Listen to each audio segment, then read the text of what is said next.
house, get a car, have a lover, get art supplies, get fish, get... But do you notice the weather is a little clammy today? Damn it, the Jeep they gave us, it's not running on all the cylinders. That damn restaurant was closed tonight. I mean, I can watch how you can create an absolute hell out of the whole thing that was to be heaven and paradise.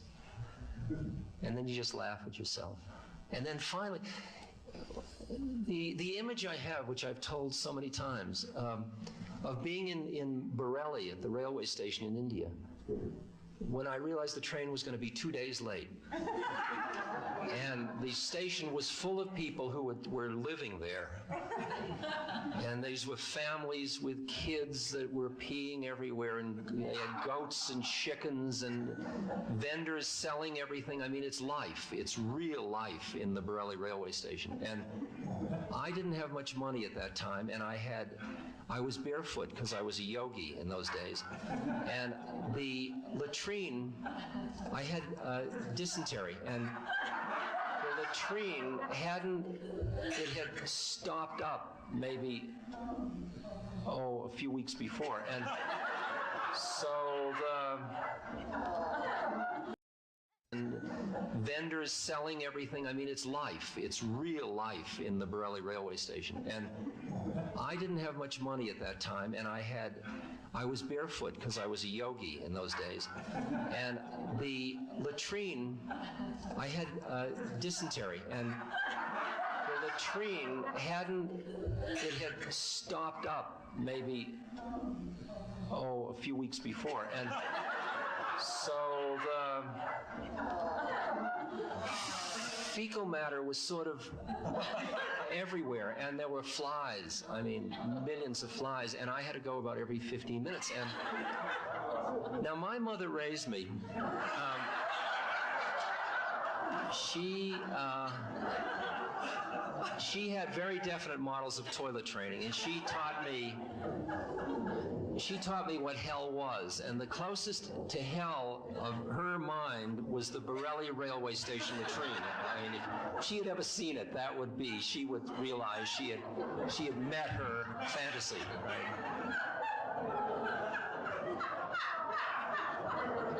And there I was. It was interesting because I found myself sitting there, knowing I had to go to the bathroom, feeling it coming, and knowing I had to go in there, and then coming back, and then sitting and going.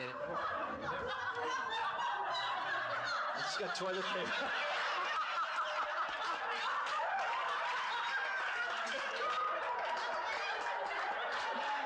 For those that don't see, Claire has a roll of toilet paper.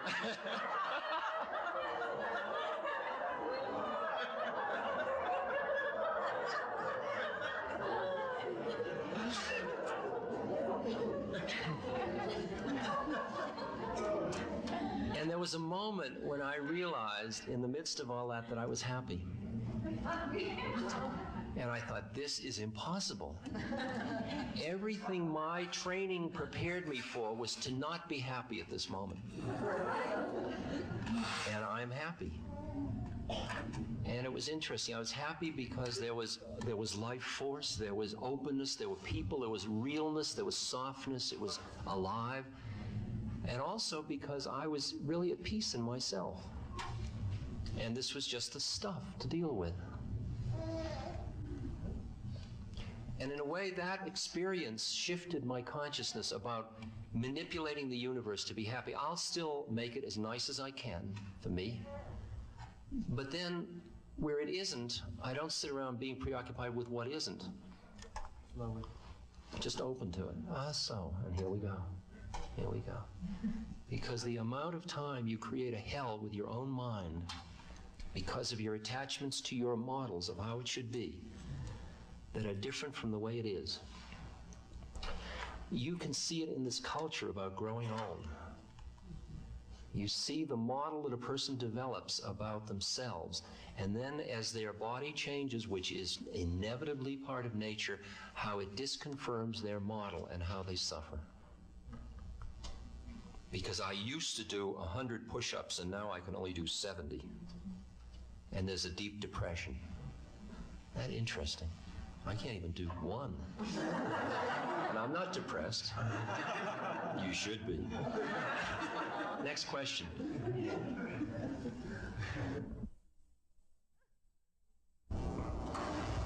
I find that when I'm dealing with pain or anger or fear, especially when I'm sharing it with somebody, I do a manipulation thing where I think I'm facing it, but a lot of it gets Pushed down inside. And so my question, I guess, is how to really keep open to those things and without playing that game with them.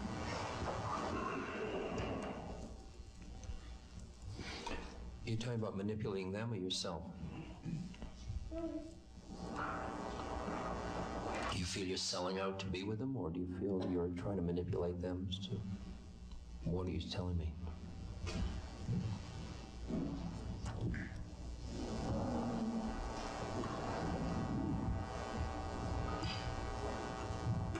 It's not a real conscious thing, and it's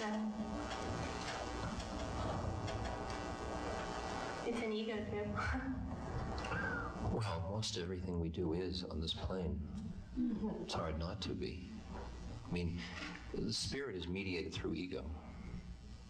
It's just a question of how identified you are with it. To tell me these things in yourself is acknowledging the fact that you see them at some level. And when you're with another partner that you're really trying to work with, by acknowledging that stuff with each other, it doesn't mean that you have to extract something from them. It's just that the relationships that are the most exciting are where the contract is to share truth. Many relationships don't have that kind of a contract. They have a contract of, you won't threaten my ego and I won't threaten yours. We'll both feel comfortable. But if the relationship is designed where you agree, when I say to you, will you help me awaken by sharing your truth with me? It may be difficult for me to hear it, but that's the work I will do with myself. And then you say to me, would you help me awaken through sharing your truth with me? Sometimes it'll be hard for me, but I'll work on myself with it. That relationship gets very exciting. That gets loaded. That's juicy. I mean, Jai and I have been friends for many years, and we have that contract. And sometimes it's been hard. There have been moments when his truth to me has been painful for me to work with, as mine has been to him. But we trust each other because we're both committed to awakening, because we both love Maharaji so much, that we take that truth and we keep working it and working with it. It's the same in my relation with Judith, who I've been with for many years. Same way. Now, those kinds of truth relationships are very precious. They're very delicate, but anything less than the truth. So what you do is when you see that stuff in yourself, you can say to the other person, I see how I am manipulating. And you just keep bringing it out. And the two of you bring it out and examine it with good faith. You keep doing that. You keep working and get as close as you can with it. And if the relationship doesn't allow that, then the work has got to be in yourself of bringing it up and seeing the way you're doing it. I mean, I have a very manipulative quality in me that I have had to work with a lot over the years, to the point where when I see myself doing it, either somebody points it out to me or I begin to see myself doing it. And then the interesting question is, what do you do at that moment? Do you get into, oh, you're a no-good bum because you're doing that again? Or do you just kind of let it go and let it float by? So there I am again. Manindra, who was one of my wonderful meditation teachers, once I came to him and I was so upset about something, and he says, Ram Dass, don't you see it's just old karma running off? And I really heard that. It's just old stuff out of us running off. Bring it up, look at it, and let it go. Okay?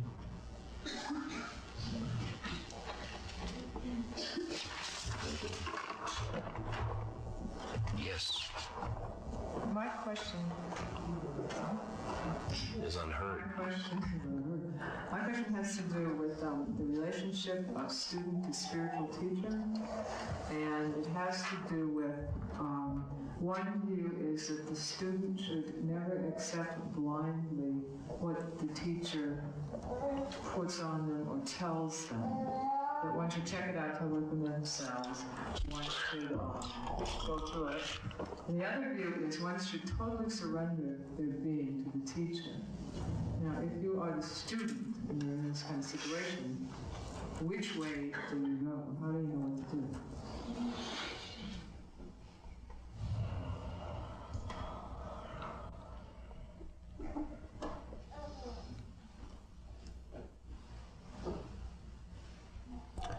I think you surrender only to truth. And your intuitive heart has to be the final arbiter of where the truth lies, the final judge of where the truth lies. And you're surrendering to, what you're surrendering to is God in the form of another person. And there are often times where, because most of the beings that we call gurus are really teachers, the likelihood of finding somebody that's a cooked goose is reasonably slim. Since they're not cooked geese, they have their own karma. They have their own stuff.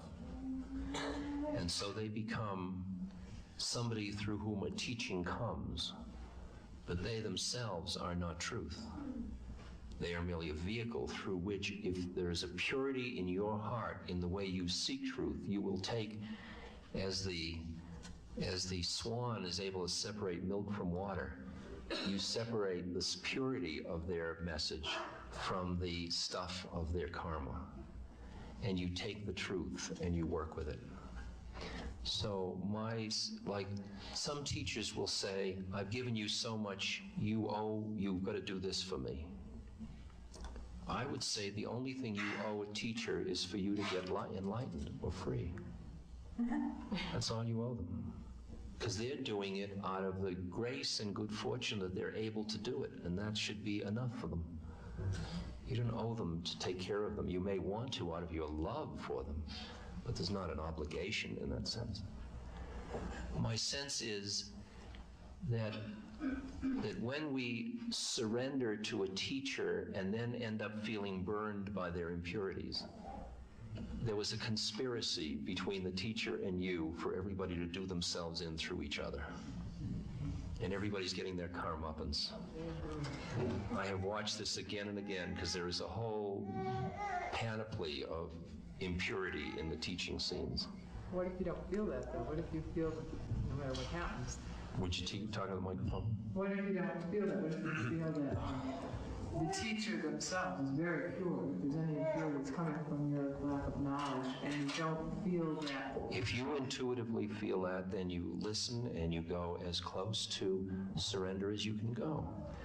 But you've got to hear that the final spiritual surrender is no surrender. It's a surrender where there's nothing to surrender because because the highest thing in the other person is the same as the highest thing in you. But I don't know that yet. No, but yet you're surrendering constantly into the highest part of your truth. And intuitively, there's a place in you that does know that. Even though you don't know, you know it. You can hear it. So that you're making approximations, and what you may do is fall on your face. Well, I figure if one goes to surrender to it, one's really going to get burned. The fact is that you can't really decide to surrender. Because that's just another trip of power. I'm surrendering to you, Give me the truth. It doesn't work that way. It doesn't work that way. The relationship between a pure master and a chela is a matter that has nothing to do with the intellect whatsoever. There's no choice involved in it at all. That is such deep karmic unfolding that you are drawn to the master when the moment is right and the unfolding happens totally at a level where when it's right, you just, and all the should I or shouldn't I, you know. I recall I was traveling with a Swami who was a very beautiful man, and we traveled around the world together. And then I came to his ashram, and it was a very big ashram, and he sat on a throne, and he had many wealthy devotees and many poor devotees. And he created a little throne for me next to his throne. And thousands of people came to see him, and he made all of these people touch my feet, and there were judges and wealthy people, and they gave me coconuts, and they put flowers around my neck, and he had me have attendants, and he gave me special rooms. And it was really lovely. People came up to me and they said, you know, he's never treated anybody like this before. You had a guru up in the mountains, him, but you know, he was nice to start you going, but this is clearly your master. And I thought about my guru up in the mountains who had a blanket that kept falling off and a water pot that he did, that was usually, you know, he didn't care. And I said to them, you know, I come from a middle-class Jewish family, and if I could trade my guru in for this guy, I would do it in a minute. Because look, this guy's got a Mercedes. I mean, he's got jewels and furs, and I've got cushy life. I mean, it's absolutely wonderful. But I don't have any choice. It's nothing that my decision-making has anything to do with. The level of this is the level that has, I mean, there was no, when I arrived at his ashram, at his temple, that temple, I was absolutely committed to Buddhism. I hated Hinduism. I thought it was absolutely schlock and fluorescent lights and day-glow paint, and it was the most garish thing, and I didn't like this chanting. I didn't like anything about it. And I came there, and everything, and they were laughing at me, and everything offended me, and it was terrible. And within about an hour, I mean, I just couldn't get away from his feet. I mean, when I got there, I wouldn't even touch his feet. You don't touch somebody's feet. I'm a professor from Harvard. You don't go touching people's feet. And an hour later, I was so jealous of somebody who was rubbing his feet. Now, what is that about? That was not my rational decision-making mind. I mean, it just didn't have anything to do with it. And it never has ever since then.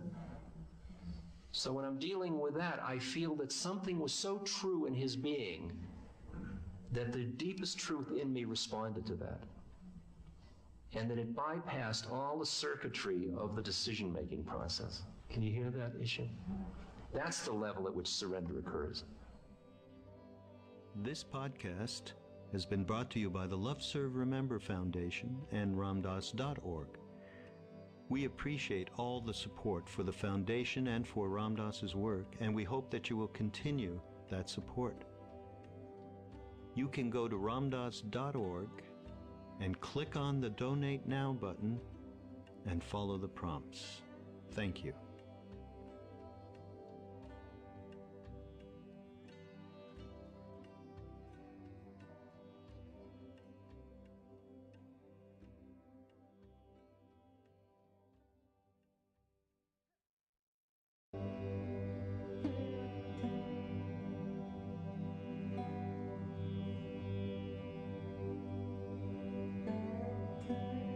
This podcast is brought to you by the Love Serve Remember Foundation and ramdas.org. Welcome to Ram Dass Here and Now, and I'm your host, Raghu Marcus. Well, in the last podcast, I told the story that about my father coming to India to meet my brother and I while we were with Maharaji, and how Maharaji told me to give him acid, and that he had a death trip and his life got completely changed. Now, I haven't gotten any emails about the use of LSD and what Maharaji thought about it. And I thought I might mention it. Obviously, with Ram Dass, and I think I've told this story before, or many of you know how just briefly, when Ram Dass went to India the first time, Maharaji asked him for the yogi medicine, which was interpreted as acid, and took a bunch of it, and nothing happened. And then when we were there, people asked about psychedelics in general and how they related with spiritual life. Did they do something good for you? Were they bad for you? Whatever. So he definitively said it was good in the beginning. It allowed you to have, he called it, allowed you to have darshan of Christ, of God, for a couple of hours, but then you had to leave, or you came down. And ultimately, it was not necessary, except to introduce you, obviously, to the reality beyond our senses, and the interconnectivity of everything that we are part of. So, and he did say later, he also said that if you're going to do it alone and in a cold place. Although I would think Ram Dass would talk about a guide, potentially, if it was the real deal. So I just wanted to mention that because I think it is important, especially after all of the experiences many of us have had, both positive and negative, around acid. I would hope mostly positive. So this particular lecture talk that I'm going to play shortly of Ram Dass, it contains a lot of stories of his experiences in India. And a couple of them are just stories that he was told. One about Ramana Maharshi, the great saint, and of course a couple about Maharaji.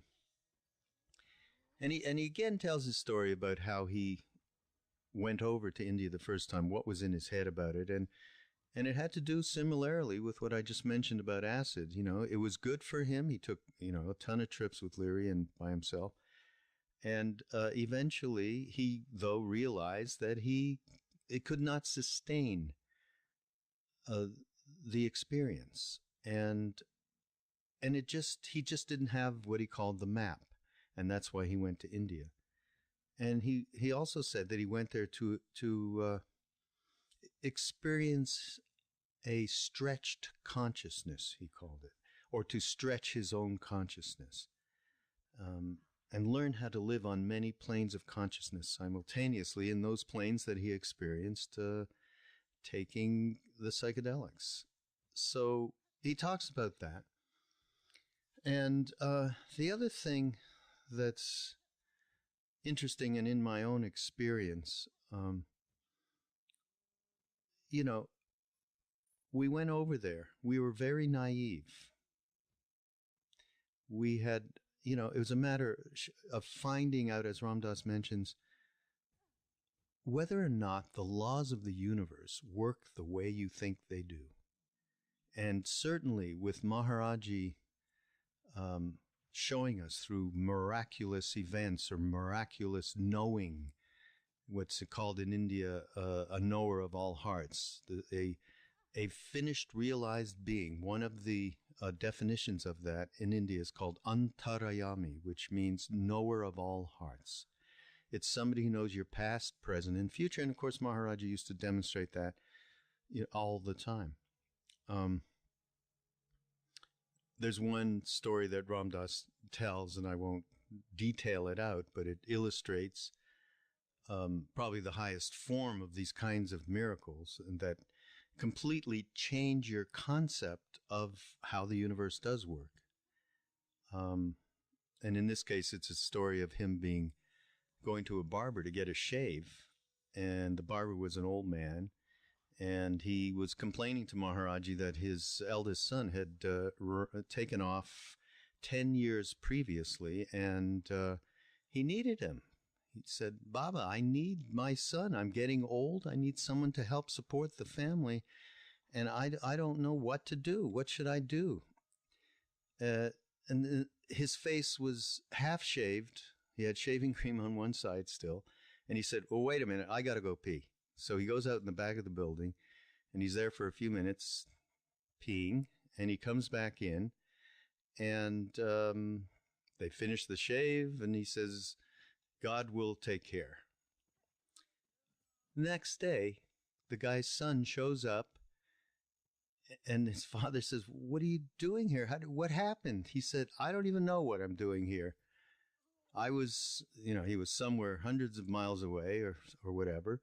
And he said, somebody, came rushing in to this place where I was at and said, and insisted I needed to go see you immediately. And the funny thing was, he had half his face was not shaved, and he had shaving cream on it. So, as Ram Dass says in this lecture that you'll listen to, does your world include that possibility? So our worlds did not include that possibility when we went to India. Absolutely not. I mean, that was storybook stuff. But these kinds of things happened on a day-to-day basis, and they were all intended to absolutely curtail the thought that you were only your thoughts, your emotions, your feelings, your senses, and that just stopped in its tracks when you realized there was something else. Now, that is, of course, what many of us got when we first ingested psychedelics. We've got a bit of that potential reality, just a little bit.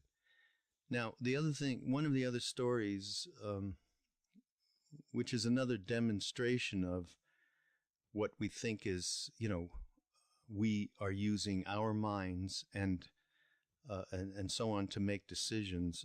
There's a very famous story, and again, I'm not going to detail it, but I just want to point it out, that Ram Dass and a bunch of people were at a meditation course, and they took off. Ram Dass wanted to get out of there. They had done, like maybe a couple of months of this intense sitting practice, and he wanted to go get some ice cream and relax in a bath in Delhi. And a bunch of people said, okay, we'll come with you, because he had a friend with a school bus kind of deal. And off they went, and they had to go through or bypass this city called Allahabad, which has a big, it's the confluence of the Ganges and the Yamuna and the Saraswati, and there's a big parade ground, that maybe is not the right word, but where there's huge gatherings where sadhus come and mendicants, and I'm talking millions of people. Every year, some smaller or larger events than others. Anyhow, one of the people in the bus said, oh, let's go there. We can at least have darshan. There's a beautiful Hanuman there. And Ram Dass is thinking, shit, I want to go and take it easy in Delhi. And the other, they sort of, it was his deal. It was his bus. So he had arranged the trip, and everyone was looking to him to make the decision. So he kept thinking, darshan over there by the river, ice cream in Delhi. And he went back and forth about it. It took him a while, and finally, okay, let's go at the last minute. And off they went. And sure enough, right in front of this Hanuman temple, out of the blue, appears Maharaji with a great devotee named Dada Mukherjee. And everyone got off the bus and went nuts, because up to that point, and this was late 1970, I believe, into the turn of 71, maybe early 71, when everybody, including myself, had gotten to India and kind of followed Ram Dass there and were trying to see Maharaji. A few people had, but then he disappeared. So this was a big deal. Anyhow, the moral or point of the story is that Maharaji said, follow me, and they went over, and there was 20 odd people, 25 people or something on the bus, and they get to Dada's house, and they find out then that Maharaji had gotten everyone up, like 5, 6 in the morning, and said, prepare a meal. We're going to have guests. There was 27 people coming for lunch, and we're going to feed them. And so, of course, when Ram Dass heard this, and everybody heard this, it was like, who's making the decision? We made a decision not to go to Delhi. So it's, again, do the laws of the universe work the way we think they do?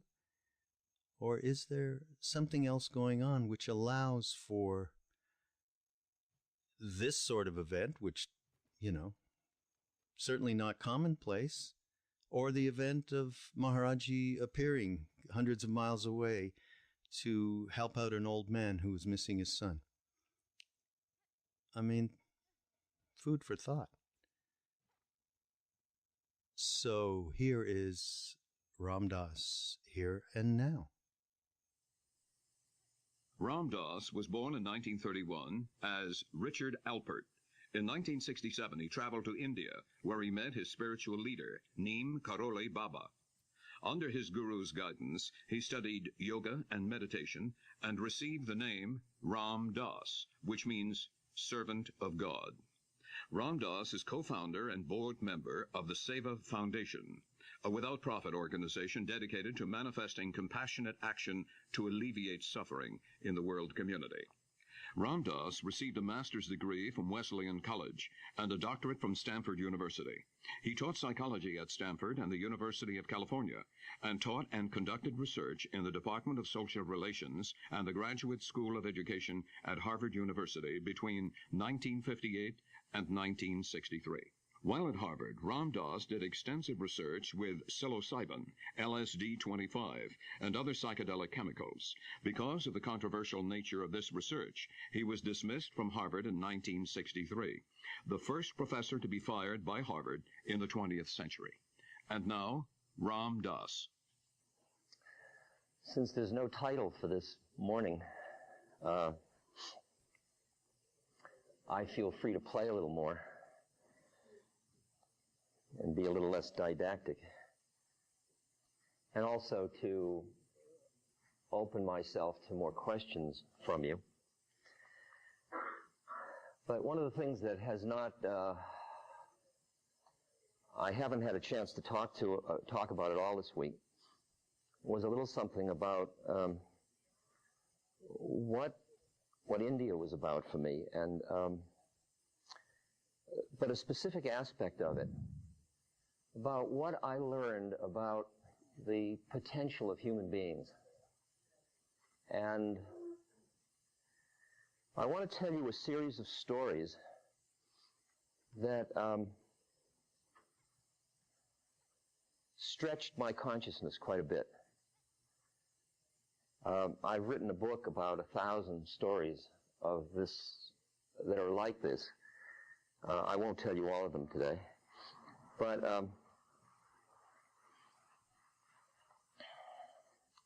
I'll just tell them as few of them as directly as I can. Let me just put it in context that I went to India in 1967, and I went there because I had spent 6 years experimenting with psychedelic chemicals in terms of how I could alter my consciousness and realize the potential of my capacities to live on many planes of consciousness simultaneously, to arrive at aspects of being that in East are called liberation or enlightenment, to become free, and I'll talk about that a little later on if you like, what the meaning of free is. And by 1967, after many hundreds of experiments with psychedelics, I realized that I didn't know enough to use these in a way that was I couldn't stabilize what I was experiencing. I would go up and come down all the time. And in the course of those years, through many friends, Alan Watts and Aldous Huxley and people like that, Gerald Heard, I had come to recognize all these maps in India that described consciousness. And so I had gone to India in the hopes of finding somebody who could read those maps. And I did find such a being who became what I call my guru. And that's a special word that has a funny meaning, and it's not very well understood in the West. And what I came to have was a very healthy respect for the fact that most of us in the West are functioning on about 10 or 20% of our potential, intellectual potential, and our capacities as human beings. So let me just explore with you a couple of stories. I came back to India in 1971 to see my guru again, and I couldn't find him. He was a very free spirit in the external sense as well. He'd disappear into the jungle. He was a very simple man. He had just a blanket and a water pot, really. I mean, he had no money and he didn't care, and people kept trying to get him to stay in one place, but he wouldn't. Here we go again. That can't be CW. I was just at his class. So, finally, I couldn't find him because he wasn't at the places I looked for him. So I knew that when it was time to find him, he'd find me or we'd find each other. India's a big place. So I went to a meditation course with a number of friends, and for about 40 days we meditated. And at the end of that time, I had gotten a little dry, and I wanted to go to, I was in Bodh Gaya, which is where the Buddha got enlightened.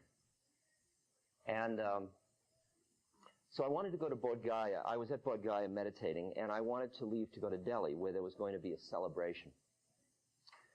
So there were about, I told fellow meditators I was going to go, and a number of others said they'd like to join me. And one of the women in the group had come over from England with a bus driver in a big bus, an English bus, and he wanted to join us, and he brought his bus. So there were then 33 of us. Actually, 32 in the bus driver, 33 of us. And we left Bodh Gaya for New Delhi. It's about a 2-day drive, or day and a half, 2-day drive. And we planned to go halfway and spend the night. In the course of the trip, we would pass through Allahabad. Allahabad is one of the very sacred cities in India. It's a place where several rivers come together, the Ganges and the Yamuna. And then there's a spiritual river that comes up from below, and right at the place where those rivers come together, the conjunction, which is called the Prayag, is one of the most sacred spaces in India spiritually, and it's a place where on certain planetary moments, which happen every 12 years, there is a very auspicious moment from the Hindu point of view to bathe at that particular point. And what happens is about 5 million people come to bathe at that point, at that moment. And it's a little chaotic, and last time about 500 people got trampled to death, but it's quite an ecstatic way to go. I mean, if you're going to go because you're in search of that moment of enlightenment. So, and they camp out for about 3 months. They come from the mountains. All these wild-looking sadhus come who have wild hair, and they live in ashes, and a lot of the naked babas, the Naga babas, come. And it's quite an experience to be there. I've been to several of these. And so as we were driving the bus from Bodh Gaya to Delhi, we passed by Allahabad. And one of the fellows who was on the bus, who is now an editor of the New York Times, but at that time he was a hippie, he came up to me and he said, I was at the Mela, which just was over about 2 or 3 weeks ago. He said, I went to the Mela, and he said, it's a very powerful place. And he said, don't you think we ought to just drive over, because it'll take about 10 minutes to drive the bus over to that place. Don't you think we ought to take the 10 minutes and go over there and see the place? And I thought, well, it's late in the day, and we want to go to the hotel. We're tired. And after all, if the Mela isn't there anymore, it'll just be a big, empty, sandy campground. And that doesn't seem very attractive. So I said, well, I didn't think we would do that. So he said, okay. And he went back to sit down, and I was sitting there in the bus as it was going along, and I was thinking to myself, what kind of a person am I? Here I come to India. I'm within 10 minutes of one of the most sacred places in India, and I'm too busy getting to the hotel to go to this place. That doesn't feel very good. And so I sort of debated with myself, should I do it or not? Because I was the elder, and so I was the leader of the group. So finally I thought, well, why not? Come on, it's a few minutes, we'll watch the sunset and then go home. So I went up to the bus driver, I said, would you turn right up here and we'll go over to the Mela grounds and we will just enjoy the sunset together. He said, fine, he turned right. At that point, Danny came up again to the front of the bus. He said, I see you going over there. I said, yes. And the bus driver drove to this great big empty field. I mean, it was huge because, I mean, you know, millions of people would come there. It was like a carnival ground after the carnival leaves. Papers in the dust rolling, that quality. Few people here and there, but very spread out. And the bus driver said, where shall I park? And Danny said, well, he said, you remember I brought you back those little, he brought us all back these little medallions of Hanuman, the monkey. There's Hanuman the monkey, by the way. And he said, I brought you back those, and I bought them from a stand right there near that temple, that Hanuman temple that's over there in the corner. So why don't we park there? So the bus driver goes to pull up there. And as the bus is stopping, one of the fellows looks over and he says, there's Maharaji. Maharaji being a name meaning great king, but it's also, and it's all a very common name. It's just a name of respect, and it's used for many, many thousands of people. A sweeper could be called Maharaji. In this case, he was talking about my guru. He said, there's Maharaji. And as the bus stopped, Maharaji and one of his Indian devotees walked right by the bus. Okay? Now, I hadn't seen him in 2 years. And he pulled right by the bus, and I got quite emotional. We all got off the bus. Most of those people had never met him. And I ran up and I touched his feet, and I was very emotional, and all these people stood around, and he looked kind of bored. And then he said, follow us. And so he and the Indian devotee got onto a rickshaw, a bicycle rickshaw, and they started down the street, and we got into this huge bus and started to follow them. And then we went into a smaller and smaller street, and then we came to a little house, and they got out of the rickshaw and walked into the house. And I got down from the bus, and all the people got down from the bus, and we started to go up on the porch, and were met by these Indian people that said, welcome. And I smelled this incredible smell of Indian food. And it was about 5 in the afternoon, 5:30 in the afternoon. And the man said to me, we've been waiting for you. He said, this morning at 7 o'clock, Maharaji said, start cooking. There'll be 33 people here for dinner. Okay? Now this is straight. And the entire meal was sitting there waiting for 33 people. There were 32 people plus the bus driver. Right? Now, I just asked you, who was it that was sitting in the bus thinking that he was making the choice? Do you hear the predicament? If indeed I thought I was sitting deciding whether we would go there, how could that have been if already the whole thing was written out? Now, what does that do to my consciousness about whether or not I'm making the decisions I think I'm making? I just want to stretch you a little bit by playing with these kinds of questions. I'll tell you a few more just to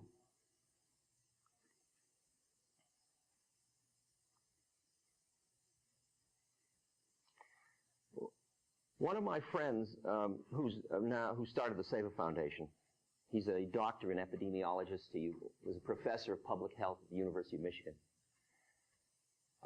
When he was a doctor, he came to India, and he was at that time also a hippie. I'm kind of taking you back into a certain historical time when that term was acceptable. And his wife brought him to meet Maharaji. And when Maharaji met him, Maharaji, right after he met him, said, Maharaji was always very cryptic, and Maharaji said, you are no doctor.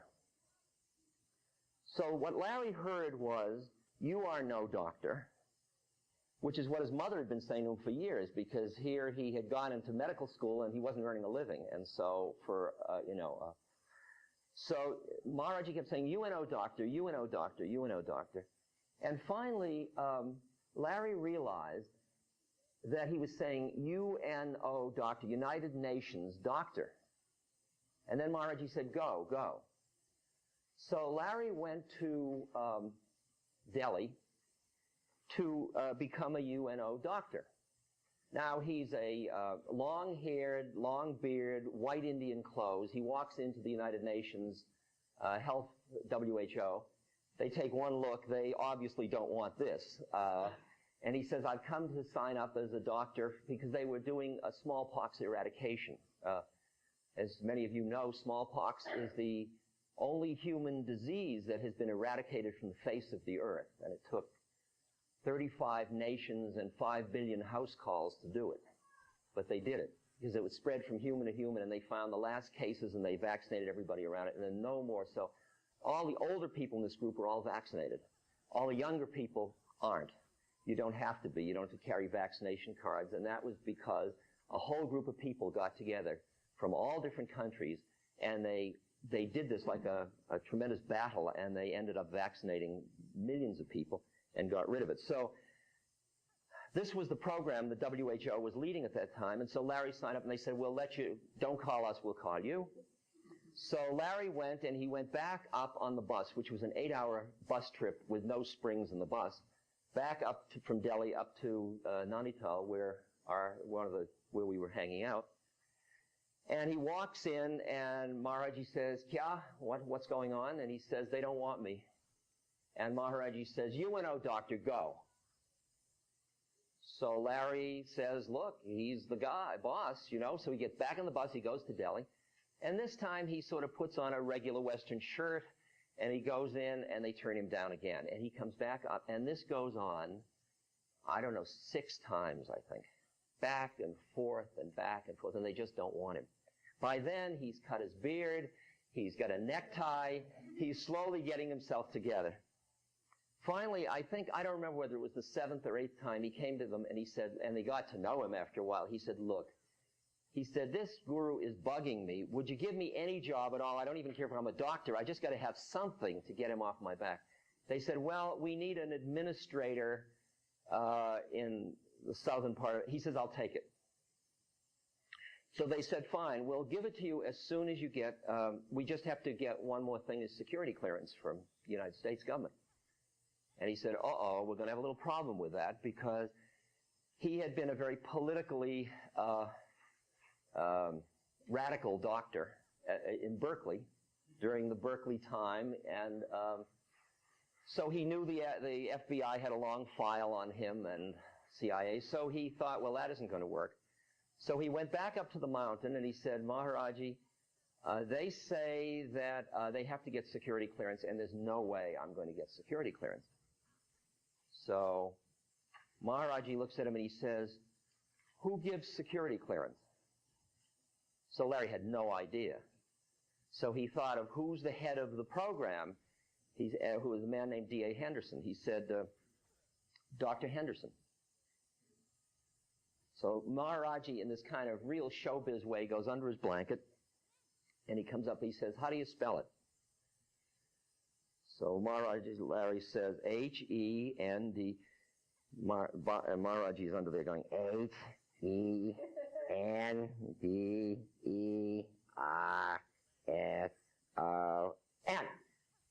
Ciao, go to Delhi. UNO doctor. If you do time exchange, at that moment, there was a cocktail party going on in Geneva, Switzerland. And the Surgeon General of the United States was at the WHO headquarters at a cocktail party with D.A. Henderson. And the Surgeon General said to D.A. Henderson, how's the program going on smallpox? And he says, well, the Russians are doing this, and the Swiss are doing this, and French are doing this. Well, what about us? Well, we've been trying to bring in some labor, but we haven't been too successful. We've got some young doctor we're trying to bring in, and we've got to get security clearance for him. So the Surgeon General says, well, who gives that? So Henderson said, I think you do. So he says, I do? He says, you got it. What's the guy's name? His name is Brilliant, Larry Brilliant. Here, give me a cocktail number. And he writes on a cocktail napkin, give Larry Brilliant clearance. And he signs his name and hands it to D.A. Henderson. This was happening H-E-N-D-E-R, right at that moment. Now, you can say, well, what an interesting coincidence. Or you can start to play with the edge of that as to whether or not the laws of the universe work the way you think they do. Because when you live in that world, at first you say, oh, those are all miracles, which is a way of rejecting them with your mind. But if you allow the possibility that all of these things are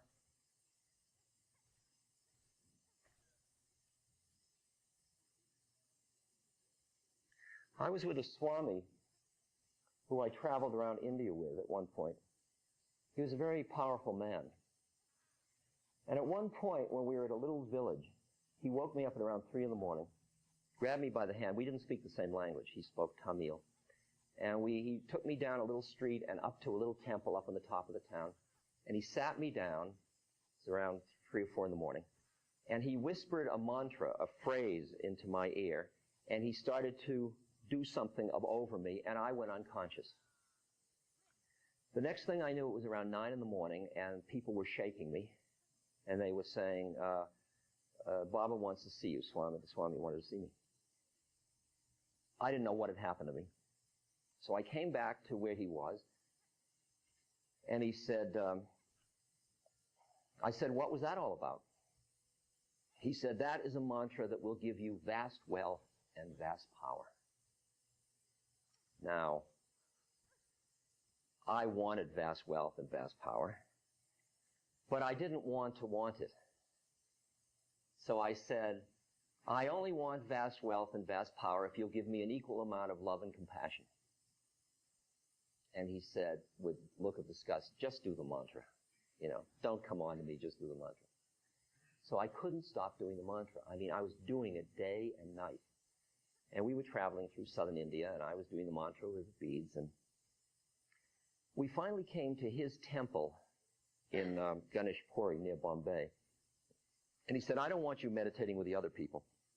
I want you meditating in this small inner room of the meditation hall, an old room. So at 2 in the morning, I went down there to meditate, and there was a man with a big key that unlocked the door, and he let me in. It was about 100 degrees in there, pitch black. So I took off my clothes. I was so hot, and I lay down on the floor doing the mantra. And the minute I lay down on the floor doing the mantra, it felt like I was being pulled out of my body, just like ripped out of my body. And I found myself in some place, in a doorway to a room, and I looked in the room, and there was this Swami. And he was sitting on a bed, and I walked in, and I honored him. And as I honored him, I started to lift up. Now, you could say this is a dream or a vision or whatever, except I seemed to be quite conscious. I started to lift up over him till I was looking down on him, and I thought to myself, I'm flying. Interesting. Then I thought, where will I go? And at that moment, my body tilted a little bit. And I went to right myself, and it brought me out of that trance, and I suddenly found myself back in this room in the meditation temple at about 2:10 in the morning. Can you hear the story? Is it too confusing? And I was so agitated from this thing that had happened to me that I shook the door, and the guy came with a big key, and he unlocked it because I just couldn't stay in there anymore.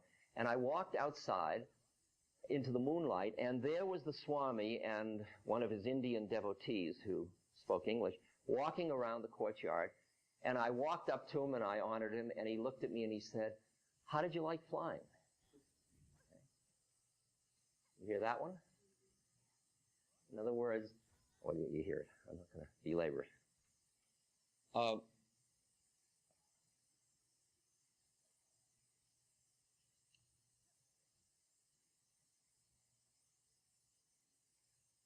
I'll give you I'll give you just one more, and then maybe we'll just see if we can reflect about it a little bit, and then go where you'd like to go about meditation. This concerned a very, very famous saint in India named Ramana Maharshi. And it was told to me by a major in the Air Force, in the Indian Air Force, who as a child had grown up around this saint. And this is the story. There was an English executive who had plants in India. And the English executive was very agitated. And his plant manager in Madras said, "Why don't you come to India? Because there is a very great saint a few miles out of Madras, this Ramana Maharshi, and maybe he can help you." So the Englishman flew to India in his private seaplane, as the story goes. And he went to Madras, and he was taken to see Ramana Maharshi. And he sat down in the back of the room. Ramana Maharshi was known as the silent saint. He was very quiet. He said very few words. He spoke a little, but very few. And he was just sitting up there, and you just go and you sit in the hall, and you start to feel these incredible waves of peace just being around him. The Englishman sat down, and after a few minutes, he felt very agitated. And he decided that this was a waste of time, so he stood up and he decided to leave. And as he started to leave, Ramana Maharshi said to him, "Sir, before you leave, would you do me one favor?" The Englishman said, "What is it?" He said, could we get some writing paper? Would you please do me the honor? Would you write a note to your wife? Bizarre request. So he takes the note, he looks very disgusted, he writes and he says, "Dear Blanche, I didn't find what I was looking for. I will be home next week. I hope you remember the dentist appointment.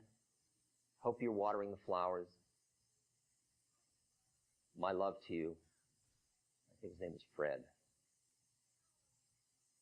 He finished the note and he looked disgusted, and "What do you do now?" Ramana Maharshi held out his hand. See, Ramana Maharshi took the note. Ramana Maharshi was a naked saint. Ramana Maharshi folded up the note and stuck it under one part of his behind. And he said to the man, "Would you now just sit here for just a few minutes more, and then you can leave?" The man said, "All right." Sat down again. After about 3 or 4 minutes, Ramana Maharshi got up and started to shuffle out of the hall. And as he passed the man, he handed him the note back. And the man was totally disgusted. I mean, this was like, what was he trying to do? And the man started to get up, and he looked down, and he realized that it was not the note that he had given to Ramana Maharshi. And he opened it, and it said, "Dear Fred, I'm sorry you didn't find what you wanted. Yes, I've watered the flowers, and remember the dentist. I will look for you next week. I would write a longer note, but the dark gentleman in the turban that brought the note is rushing me.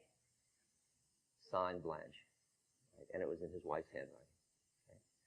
Now, you can do with this information as you will. I just say, doesn't it push your consciousness just a little bit? Doesn't it raise some interesting questions about the nature of phenomena that seem... When Maharaji was young, one day, younger, he was at a barber shop, and I said I wouldn't tell anymore, but they're kind of addictive. And in India, when you go to a barber, you actually squat on the street, and the barber squats there, and he shaves you, and you're just all squatting there on the street. And so he lathered up Maharaji's face, and he was an old man, and a barber, and as he was shaving Maharaji, he started to complain that he had only one son, and the son had gone away 10 years ago, and he didn't know where the son was, and he hoped the son would come back, but he wasn't sure he ever would, and he needed him because he was getting old, and he was moaning and moaning, and he had shaved half of Maharaji's face, and Maharaji says, "Wait a second, I have to go out and pee." Maharaji got up and went behind the back of a building, A couple of minutes, came back, sat down. The barber finished shaving him. Maharaji got up to go, and he said, if it's God's will, maybe your son will come. The next day, the son arrived. This is after 10 years. The barber said to him, what are you doing here? The son says, I don't know what I'm doing here. He said, I work as a manager of a hotel in a town that was about 150 miles away. He said, yesterday, he said, I was at the desk of the hotel, and this man rushed in with shaving cream on one half of his face, and he said, your father needs you. Go right away. Hurry. And he ran out again.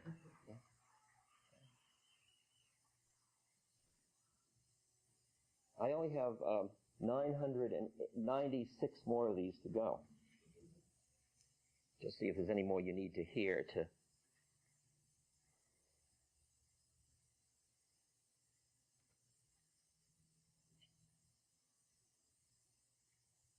Let me just, before we go on to something else, ask you, what do you make of all that? What do you do about that? Does it just seem quaint, or does it provoke you, or what do you do? Does your world include that possibility? How does it affect your life? Yeah?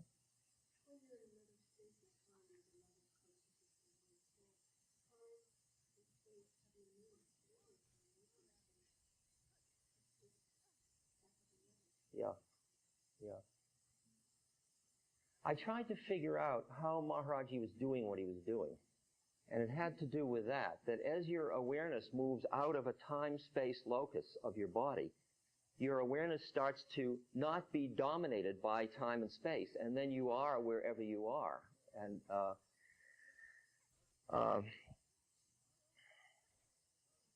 when I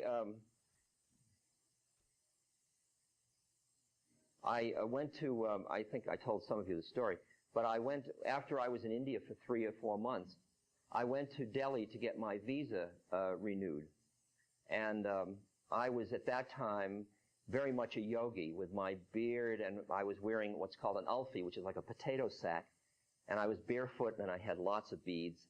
And I had been doing yoga for 4 or 5 hours a day, breathing exercises, and the light, it looked like I was a coal miner. It had there was this brightness in my head, and I was like zapped. And I was walking around Connaught Circus in New Delhi, and I needed some stationery. And I went into a stationery store, and I was just going to be in Delhi for the day. And it was 8 hours down on the bus, and I walked barefoot in the store, and I said I needed some envelopes, and I got the envelopes. And I went to pay the man, and he wouldn't take my money. I mean, whatever I was projecting was so powerful, and, he wouldn't take the money. So I went to a vegetarian restaurant, and I was kind of full of myself as, boy, I'm a pretty good yogi, I mean, I got free envelopes. I mean, I didn't think of it quite that way, but it was it had a little of that edge to it. And so I went to a vegetarian restaurant, and everybody was watching me, because to see a Westerner come in with all the regalia of yogihood on, and an older person and so on. And I sat down, and they served me a vegetable thali, a vegetable plate, and I ate it, and I prayed first, and and they were watching every move, and I was feeling very yogi-like. And then they brought me ice cream with 2 cream biscuits. And I took a look at those biscuits, and all of my childhood sugar addiction came up, but I knew that wasn't yogi food. Yogis just don't eat those biscuits. But I really wanted those biscuits, but they were all watching me, so I was in this funny predicament. So I started to sort of look holy in this direction and move the plate over it. There was a wall right here. I moved it over to the corner. And then when I had it over in the corner, while I was looking holy, I took the biscuits and I took them down this way, and then I looked like I was praying. I mean, it was really fraudulent. As I was praying, and I got the biscuits into my mouth, and I ate these 2 sugar biscuits. I left the restaurant, went out, got on the bus, back up into this very remote village, no telephones, no nothing. And the next morning, I go to see my guru, and I walk in, kneel down in front of Maharaji. He grabs my hair, pulls it back, pulls on my beard, and he says to me, how did you like the biscuits? Where was he? How did he know that? How did he catch that place in my mind? How did he do that? He kept doing that to me again and again and again. And after a while, I realized there was nowhere I could go to hide from him. I mean, I couldn't go in the bathroom and close the door and have secret thoughts anymore. It was nowhere. It was like he was there. He was there all the time with me. And once I realized that, and he said, I'll always be in communion with you. Even though he died in 73, it didn't change anything. I still feel he's like there in my life. Yeah.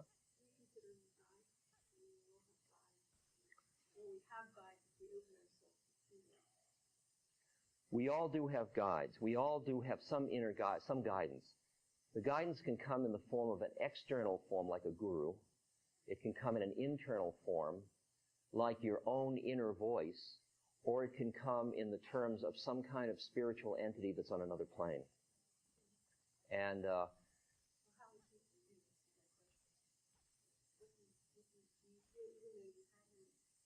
I feel that he's a continuing guide for me. I feel he continually is presenting me. See, my method, my spiritual method, one of my methods is what's called Guru Kripa, or the grace of the Guru. And it involves the dialogue with the Guru. And at that point, everything in your life becomes part of that dialogue. Since he played with me so much, I'm assuming now that he's just playing with me, and I'm working with my life to play with that process until I cultivate those qualities of compassion, of love, of joy, of emptiness, of things like that.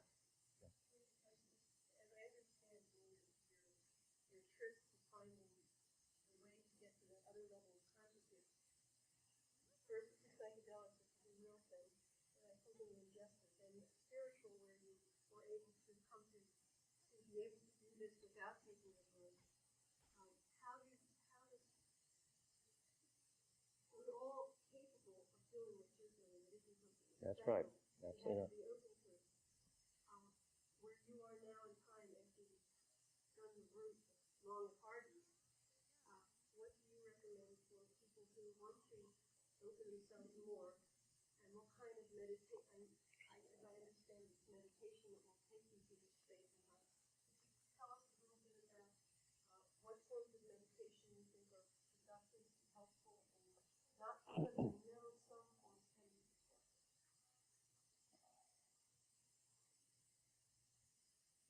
Well, let me talk just for a moment about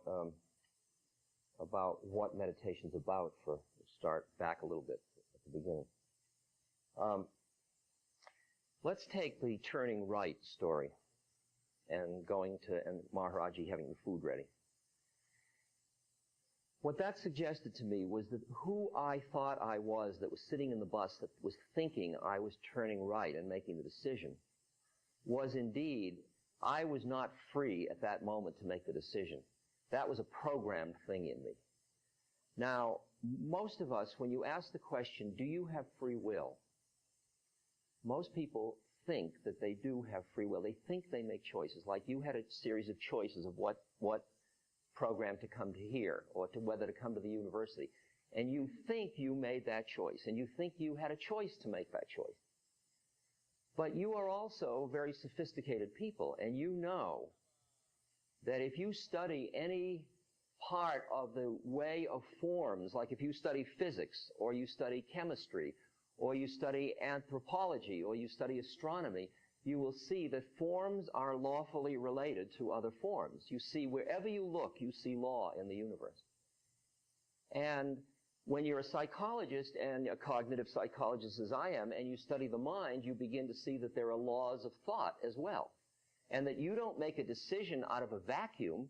You make a decision out of things that you learned as a child, out of situational things that present themselves. And while it's too complicated to do a factor analytic study where you can say it's these factors that determine that thought, when you say, I think I'll go to the movies, if I could stand back far enough and could see all of the lawful processes that went into your mind, I could say now what he or she is going to say is, I think I'll go to the movies. Do you hear that? What I'm saying is that your thought processes, which you think are free, are in fact not free. They are part of a lawful unfolding. Now that's very disconcerting to people who think they are making choices all the time. Because what that suggests is you are under the illusion. The thought that I am free is just a thought, and it itself is part of a programmed way of being. Then the question is, if that is true, what is free in you? And I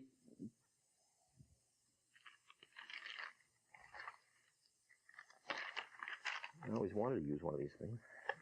It shows you're a real lecturer. So here at the level of thought, this is like a river of thoughts going by, and they are all lawfully related. Two wills? Lawfully related. So then the question is, what's free? And it turns out, when you go into very, very extensive study of the way the mind works, not from Western psychology point of view, but from Buddhist psychology, you see that there is something called awareness. This is just a label. I mean, there are a lot of other names for it. Awareness, which becomes aware of thoughts, and while these thoughts are going forth lawfully, the only thing that is free is this awareness which stands behind the thoughts. Now, awareness could be like the flashlight that is shining on different things, so that if you're sitting here at this moment and you become aware of the sunshine, your awareness focused on your eyes seeing the sunshine.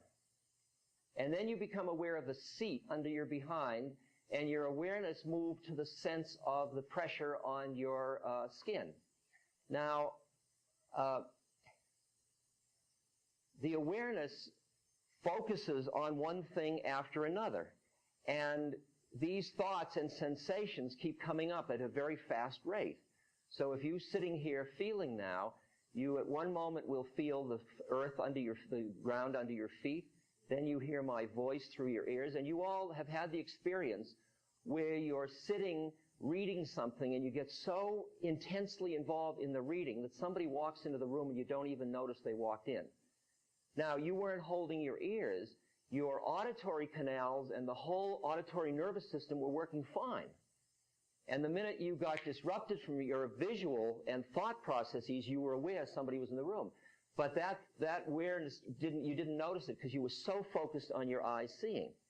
And so the awareness moves from what's called sense door to another, which is seeing, touching, smelling, tasting, feeling. And then the last one is thinking, which is another inner set of phenomena. So when you begin to see this river that's made up of thoughts and sensations going by you, and it goes on, like you wake up in the morning and you're lying in bed, and the first thing as you come back into normal waking consciousness, you think, I've got to go to the toilet. I smell coffee. I'm hungry. I've got to make that call today. I'm tired. It's warm in the corner of the bed. I could sleep 10 more minutes. And your mind starts a whole brrr of thoughts, and your awareness is going from thought to thought to thought to thought, and then finally, at the end of the day, you're exhausted and you stop thinking, you go back to sleep. This podcast has been brought to you by the Love Serve Remember Foundation and ramdas.org. We appreciate all the support for the foundation and for Ram Dass's work, and we hope that you will continue that support. You can go to ramdas.org and click on the Donate Now button and follow the prompts. Thank you.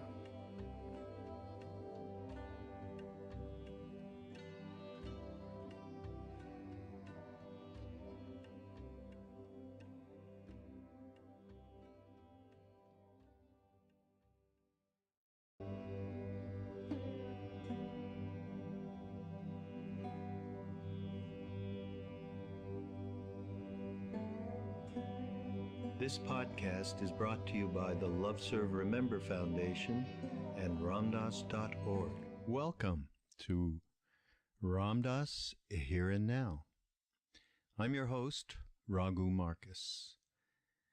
Well, I've gone back into the archives of ramdas.org, and it's really an embarrassment of riches. There's so many things. Now, I've known Ram Dass since the late 60s, and I know how much he was on the road in between the first and second time that he went to India, and then subsequently.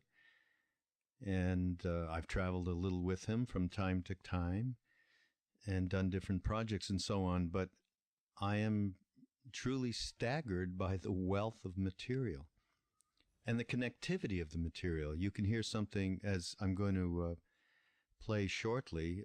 It's from, I believe, 1974 or 75.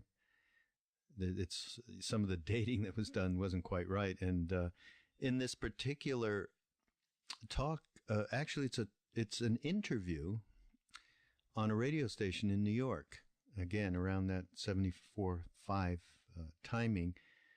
And how I can figure that out is Ram Dass talks about that Be Here Now had just come out seemingly within a couple of years. By that time, it had sold a few 100,000 copies. And also, he talked about a 6 vinyl record box set called Love, Serve, Remember, which I was one of the people involved with him in creating it. And that was also based on, that set was based on some radio shows he had done with a man named Paul Gorman, lovely man in New York, who was on BAI, a famous station that's still in operation in New York, well known. And there was a lot of Q&As, and we honed them down to the best ones, and alongside of music and readings and so on. It's a fantastic set. It is still available, and you write to info@ramdass.org, and somebody will lead you to how to get it, because I'm not sure. I think it's available 2 ways, maybe on CDs and also as downloads. I'm pretty sure it's available as downloads now. And I just love this Ram Dass, the stuff that he does on air. And this in particular is a little bit different, because usually he did get on air and they would take questions and he would answer them and so on. But in this case, these couple of DJs who were interested in Ram, one of them's last name is Alpert, and he met Ram Dass at some lecture. He was on his way to a Gilbert and Sullivan show or some crazy thing. Anyhow, he convinced them to come down to the station. There's some wonderful core descriptions of what his practice was and is to this day. And again, from the early 70s. I mean, and in particular, this stuff that I find the most helpful is talks he gave about karma yoga. He was asked what that means. And basically, of course, karma yoga is a transformation of being that's based on the work that you do in the world, and that you take everything that you do as an offering to the higher power. And of course, that's elucidated most particularly pointedly in the Bhagavad Gita, which is a very well-known Hindu text, one of the best known. But he also talks about, being in the world and doing your work and doing your family thing and doing the society thing and doing everything that you're given in this life, and just looking at it all as a teaching to enable you to get free. And he talks about every experience is grist for the mill. And I think that's probably a key for everybody at any stage of the game, is to be able to see this, to be able to see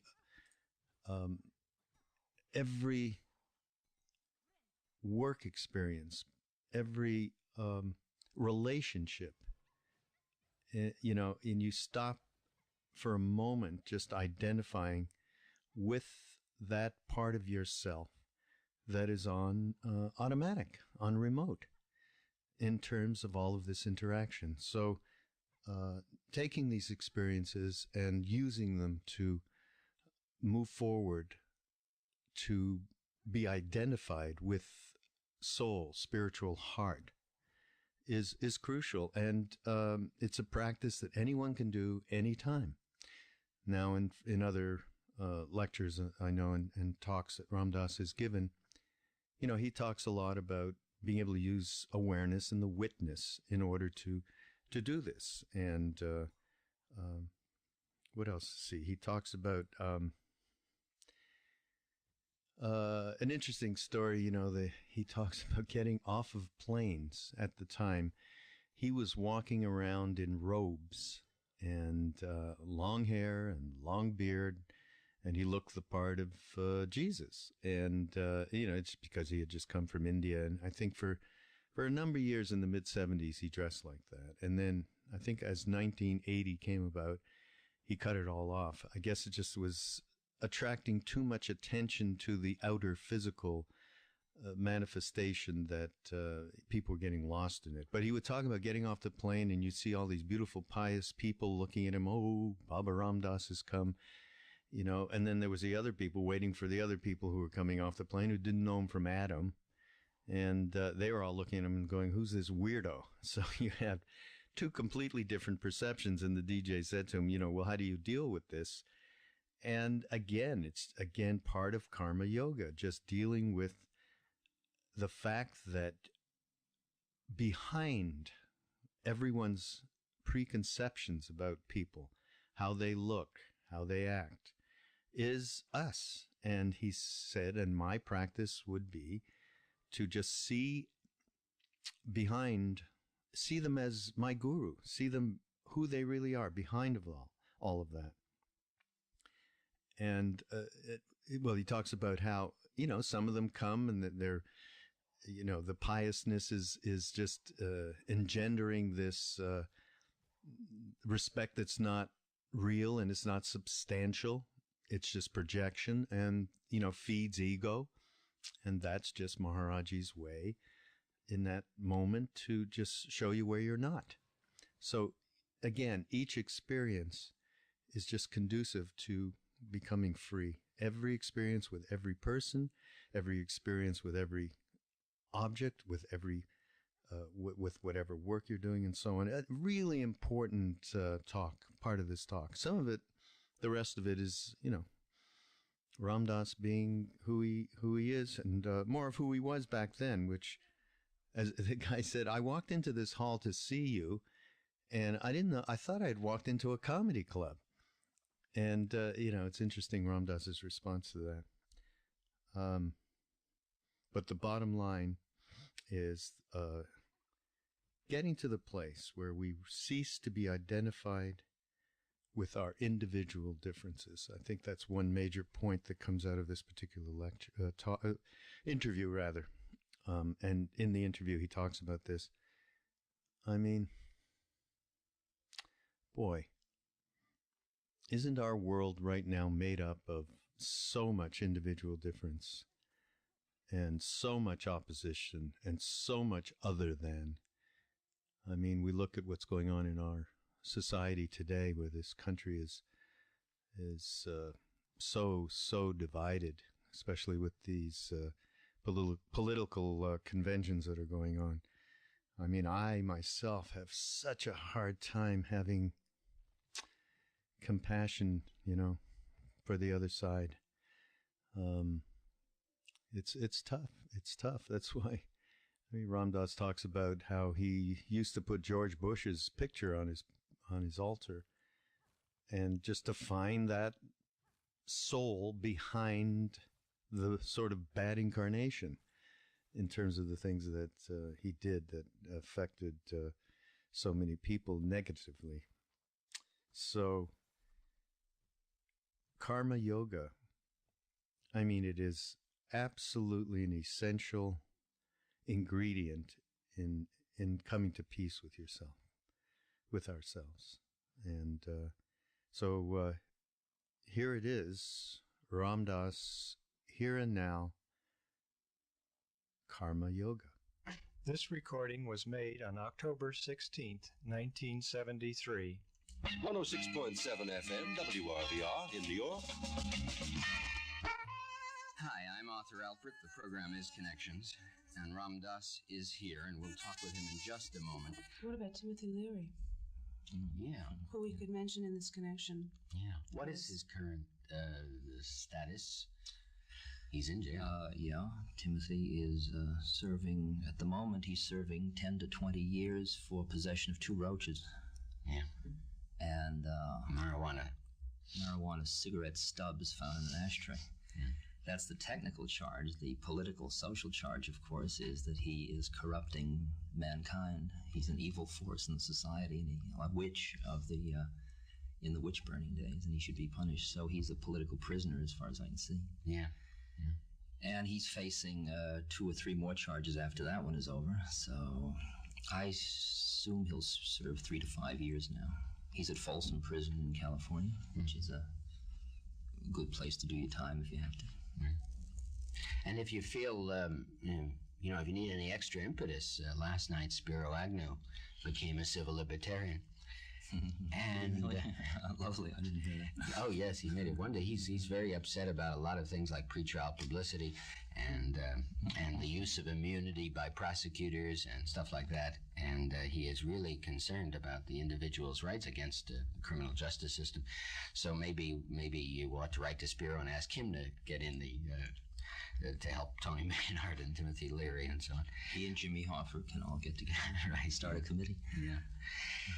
Oh, I have to read you something immediately. Okay, go ahead. Hey, I forgot to tell you. This is incredible. Eve Kaufman is here too. That's the higher voice. Yes. That's what I came across in Be Here Now. Yes. You don't seem to understand. You are in prison. If you are to get out of prison, the first thing you must realize is you are in prison. Just thought I'd read that. Yes.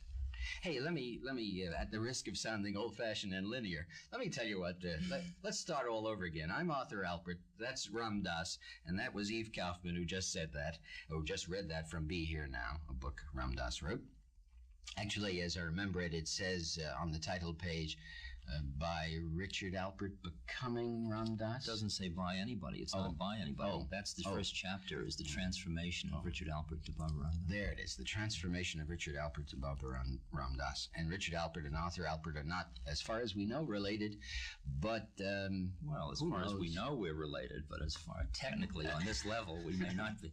In the old vulgars. And of course,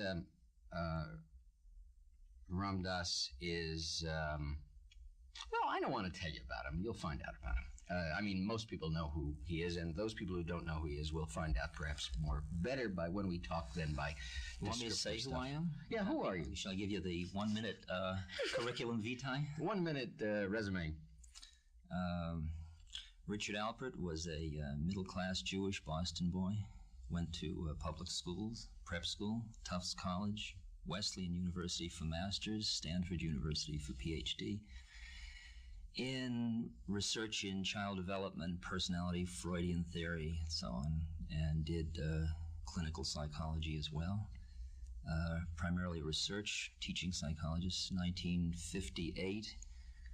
Went to Harvard and became a member of the social relations department, teaching courses in Freud and psychopathology and stuff like that. 61, took psilocybin with a friend, Timothy Leary, who was my first major teacher in this conscious spiritual journey. That started me on a journey which led to my being fired from Harvard in 1963, and being with Timothy a kind of a jet-set hippie, working, researching psychedelics until 1966, at which point I went to India. At that time, I was giving lectures for the National Institute of Mental Health I was the bad guy on a panel of good guys, the good bad guy. Tim was too bad as a bad guy. And 67, I went to India with a friend, David Padua from New York. And in the course of that journey, I met an old man in the mountains of India who blew my mind, my Western rational mind, finally, which LSD hadn't quite been able to do. And I ended up becoming a devotee and staying in India that time for 6 or 8 more months, and then 2 years later for 2 years. Came back in between and hung out with people in the West, found out we were all on the same journey together. It's just we have different metaphors, and sharing my metaphor with everybody, which led ultimately into a box called From Bindu to Ojas, which we gave away 10,000 copies of, and when the demand for that got too great, we finally put out a book called Be Here Now, which is being published by a commune in New Mexico called Lama Foundation. And that book was Be Here Now, which is an underground book, is the best way of describing it. It's not visible on the Time magazine circuit, which is really, it's interesting. It's only for those who seem to need it. And it's now sold about 350,000 copies. And it's really nice. It's very pure. And then this year we put out some records, which we'll talk about as the day goes on. So my work is my work on myself. My understanding of my responsibility as a human being is to alleviate suffering of all sentient beings. And each of us has to find the way in our hearts that we do that. But we have to understand that whatever we do, the way in which we do it is really kind of important. And the way we do it is a function of how conscious we are about ourselves. And my work is to serve other people, but only in relation also. It all becomes my work on myself. That is, I'm a karma yogi. So I do what I do, but I do it in order to come to God, is the straightest way I can say it. And what I do, I don't really know what I do. I give lectures and I hang out with people. And I just generally learn how to love people, serve people, remember God. That brings you up to date. Until the last part there, I thought you'd get the job. But that last part, I think you're overqualified. And that was a curriculum vitae, you see. Yeah, lost you there. Forgotten where you were coming from. Right. That karma yogi, you were translating that, but do that again. Well, the best statement of karma yoga is in the book called the Bhagavad Gita, which is one of the basic Hindu spiritual texts. And it's a form of yoga, which means union. It's a form of transformation of being, coming into the spirit, coming into consciousness, coming into love, whatever metaphor you want to use, that is based on your daily work in the world. That is, it's a way of taking what you do every day and using it as a conversion vehicle. So that you do what you do, but you do it like as an offering. It's like when people say grace before meals, that in the West has gotten to grace, let's eat, that kind of thing. But the real thing is to convert the whole meaning of the experience of eating.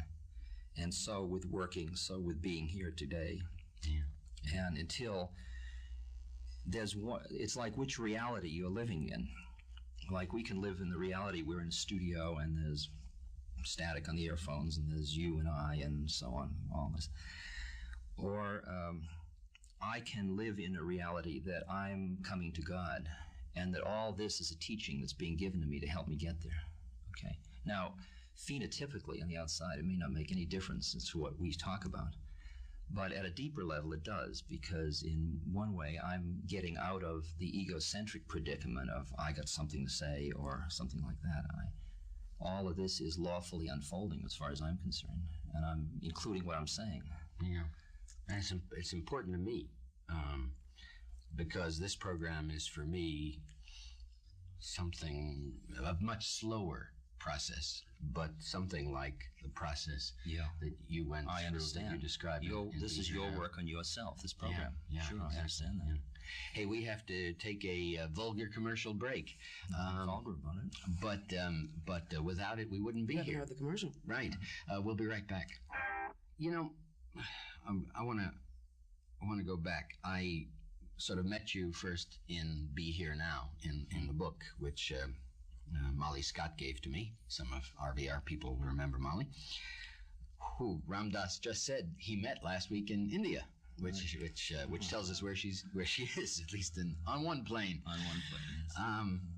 Yes. And then I was at Hunter College about 6 months ago for Gilbert and Sullivan, and I noticed that all the straight people were going to Gilbert and Sullivan, and all the other people were going somewhere else, and I followed the other people, and there I was for the last 15 or 20 minutes of your appearance there, and introduced myself as another Alpert, and that's how he is here.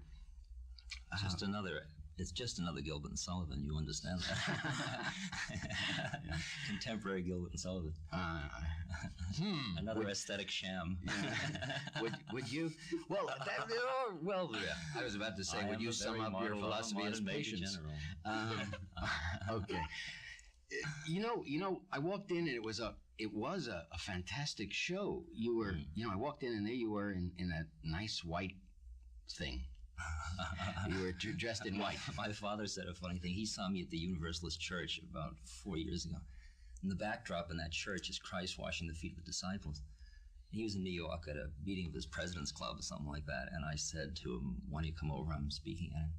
He came over and the place was mobbed. And at one point he leaned over to his soon-to-be wife, his second wife, and he said, he says, I feel just like the Virgin Mary. I was sitting up there in white with flowers against the backdrop of Jesus, and he just got carried away. Well. What hit me was there you were in white, and it was quite a scene, and then you were pretty funny, and I thought, now wait a minute, is this Ram Dass, or is this a Jewish comedian just taking it one step further? And if you find out, let me know. Why do I have to be one or the other? Okay, well, wait a minute. One other thing hit me was that there were a lot of young people who were very, very respectful of you, treating you as a guru. And then I remembered back to Be Here Now, where you talked about, I had those feelings last night. I went out to make a speech on Long Island. You talked about how uncomfortable it was when you were Professor Alpert, and you were a big wheel, and you were a swinging bachelor, and you were Harvard, and people gave you all kinds of respect, and you had your doubts there. Inside you were saying, who, me? And I was wondering, do you have those feelings still? The discomfort then was because I was trying to think I was what they thought I was. Now, if they think I'm something, that's their predicament. I mean, that's not my predicament. I don't think I'm anybody. Yeah. I mean, I listen, like I get off an airplane when I'm going to speak somewhere. You come down the runway, or whatever that thing's called, getting off airplane thing, and you walk into the terminal, and there are some people standing in white with flowers, and they're looking like, it's just a vision appearing. I said, Baba Ram Dass. And then the other people are there to meet somebody else. See? And they're looking and saying, who's this bald old jerk, and I'd hate to kiss him, or whatever they're feeling. And I could run through all these consciousnesses and see all these different takes of who I must be as I get down. And I don't have to be anybody particularly that I configure. I mean, it's all projective systems anyway. But do you feel differently about the people with the flowers that are greeting you, looking pious, than you do about the others? No, because my work, my particular sadhana involves my work on myself, involves looking through in each individual, looking through the body, the personality, the attitudes, opinions, all that stuff, back to the place where, quote, we are, or where I see my guru again. So all I ever see is my guru in drag, by the way. See, it's always my guru come to lay a trip on me, okay? And that's as much a trip as that is a trip. These are all consciousness trips that you can either buy or not. And you can say, sure, man, you're angry at me, and here we are. Or, yes, you love me and you want to worship me, and here we are, Because as far as I'm concerned, they're all more stuff of the mind. So and that's all more illusion. You're learning how to listen a lot better all the time, then. Does that imply that you're happy? Well, the straightest answer to that is I'm neither happy nor unhappy. There is happiness and there is unhappiness, and it goes by just like the bus goes down York Avenue. But slowly. But some of them go across town, and some of them go downtown, and that's where they go. That's emotions. Yeah. There is in Be Here Now, you talk at gosh, I gotta open it up. There's one point where you at the beginning of the book, you're sort of describing yourself in psychological terms. You're still Richard Alpert then, and you're talking about anxiety and diarrhea and all that stuff. Right. And I wish I had put a little piece of paper in here so that I would find it quickly. But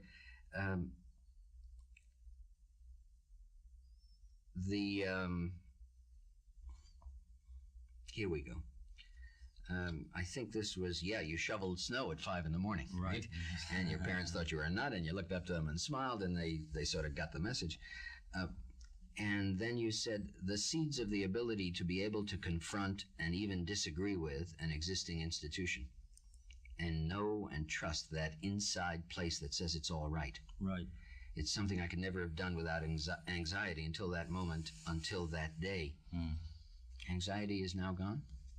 I mean, now you, by saying that neither happy nor unhappy? No, I'm very uneven.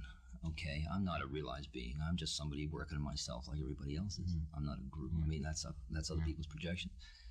And the anxiety still comes and goes. But the difference is now that instead of my being anxious, there is anxiety. Okay? In other words, everything that's every experience I have is grist for the mill. See, my system is complete. It's a total system. It may be total psychosis. You can call it whatever you want, but it's a total system, just like everybody else's is. Okay? But my system is totally designed to extricate me from systems. All right? That's the closest way I can say it. And I'm using a system to get rid of the system I grew up into. Okay? The habits of thought. Once I get there, then those habits also have to go. I'm using a crutch to get rid of something else. Then I get rid of the crutch. Okay? So that all of it, all my feelings, all my experiences, if I get anxious because I'm going to come on your radio show, I think, that throws me back. I notice the experience, the energy, that thing, and that says, far out, look at that one. It's like looking at a tree growing. So look at that bud, or look at that burr on the bark. Isn't that far out? And then you sit down and be quiet inside, and you start to notice what desires on your part are creating that anxiety. Because it's only your attachments that create suffering. If you don't want anything, there is no suffering. That's the profundity of Buddha's Four Noble Truths. I understand the part about, the distinction between being anxious and there being anxiety. It's almost, you can almost see it physically. You see the anxiety several feet away, and you say, oh, look, there's anxiety. Right. That has to do with whether or not you identify with your personality or not. And whether you identify first with your body and then with your personality. All right, that I got to ask you about, because that's something that has really puzzled me. I talk to a lot of people now who are on spiritual trips of various kinds, and they always talk about getting rid of your personality or getting rid of your ego. And for me, you don't get rid of anything. That's a misconception. What you get rid of is the identification with it. It goes on perfectly, like your heart continues to beat, although you're not saying beat, beat, beat, beat. Well, in the same way, your body can work perfectly, optimally, without you having to be self-consciously identified with it. See, most of us think for anything to happen, we've got to get behind ourselves and push, right? Well, actually, there's a whole other level, which would be called Taoist, or getting into the harmony or flow of the universe, where you're just like a baby is attracted to certain kinds of foods because nutritionally it needs it in these kind of studies. And in the same way, we're so far off in our minds, into our rational minds, we've gotten so away from the harmony of our body and our personality. Each of us has an astral sign. We each have an MMPI profile. We each have etc. What's that? Minnesota Multiphasic Personality Inventory. I'm giving you 2 planes of reality. Right, yes. That's for the psychology students out there. Another hook. Yeah. And the personnel managers, too, Right, We each have all these individual differences. And the individual differences don't go away. It's just that we cease to be identified so much with our individual differences, as which it's like a figure ground reversal, which is common to all of us behind our individual differences. Okay, let me ask. Hey, this is on still another plane, WRVR in New York, 106.7 FM. I got to ask you something else.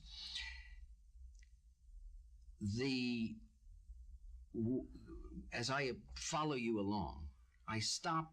I was about to say dead in my tracks, but that's an exaggeration. But I certainly do halt and hesitate when I realize that you made the progression from a Richard Alpert, classic, modern, intellectual, inauthentic kind of guy to Ram Dass by finding the truth. And every time I hear the word the truth, I get deeply scared because so many people's truths have wiped out so many other people. Mahatma Gandhi had a very nice little routine about that. He was leading a satyagraha, one of those protest marches against the British in India, to the ocean. And after about a day, he stopped it. And his lieutenants came up to him and said, "Hey, man, you can't stop these things once you get them going. I mean, you've got all these thousands of people. You just can't say, I'm stopping it right now." And Gandhi said, conditions have changed. And he said, my commitment is not to consistency. My commitment is to truth. And I'm not God. I don't know absolute truth. I only know relative truth. And it changes from day to day. And all I can do is be consistent with the truth as I see it from moment to moment, knowing that it's all relative. I mean, I can honor another being who is responding in relation to the truth as they see it, as honorably as they see it. It's the hypocrisy in an individual that they know they're not seeing, they're not speaking what they see to be the truth. That's the sickness in man, not the differences, because each of us has a different perceptual view of the universe, because each of us has different karma, or whatever you want to call the individual difference constituents. Okay, that's an answer I have not gotten from other people, and that's a whole different kettle of fish, ball of wax, or whatever. It's like not long ago I spent some time with Huey Newton, who's a friend, and Huey was telling me how when one of his brothers came to see him, because he was in the role of a theoretician for the Panthers, he would hear what was hanging the guy up, or what the problem was, and he'd see the solution, and he'd help the guy with the solution. But he said he felt guilty because he wasn't getting as emotionally angry as he felt he ought to be in relation to the guy to help him. I mean, the emotional thing. And I said, the predicament is, as he became more conscious that who he was not, he wasn't as identified with the role, he felt he was losing his effectiveness. And what I was saying to him was that he was increasing his effectiveness because his consciousness, being less attached, was able to perceive more of the field, and he could convert the Panthers and his own position into a way that really relieves human suffering, just doesn't create more of it in a kind of a us against them kind of mentality. And that's my feeling, is that, like, and when he said to me, what should I be doing? Or when we talked about it, I said, you just be essence Huey Newton. That is, just become whatever you are more essentially. I mean, it's not saying don't be a Panther or don't protest the injustices against blacks, but do it consciously. Find your part in the drama and do it consciously. If you're serving in this way, through the media, do it consciously. I mean, it's in each act, If you're a shoemaker, do it consciously. Yeah, the more conscious you are, not only are you more effective, that's one way to put it. I find the more conscious I am, the less afraid I am of anything. And exactly. But it's very hard to get up there, to see it all underneath. Every time you trip, just get up. Yeah. I think from now on I'll get up. Of course, I'll lose the microphone. Hey, we'll interrupt again. We'll take a break and we'll be back with Ram Dass.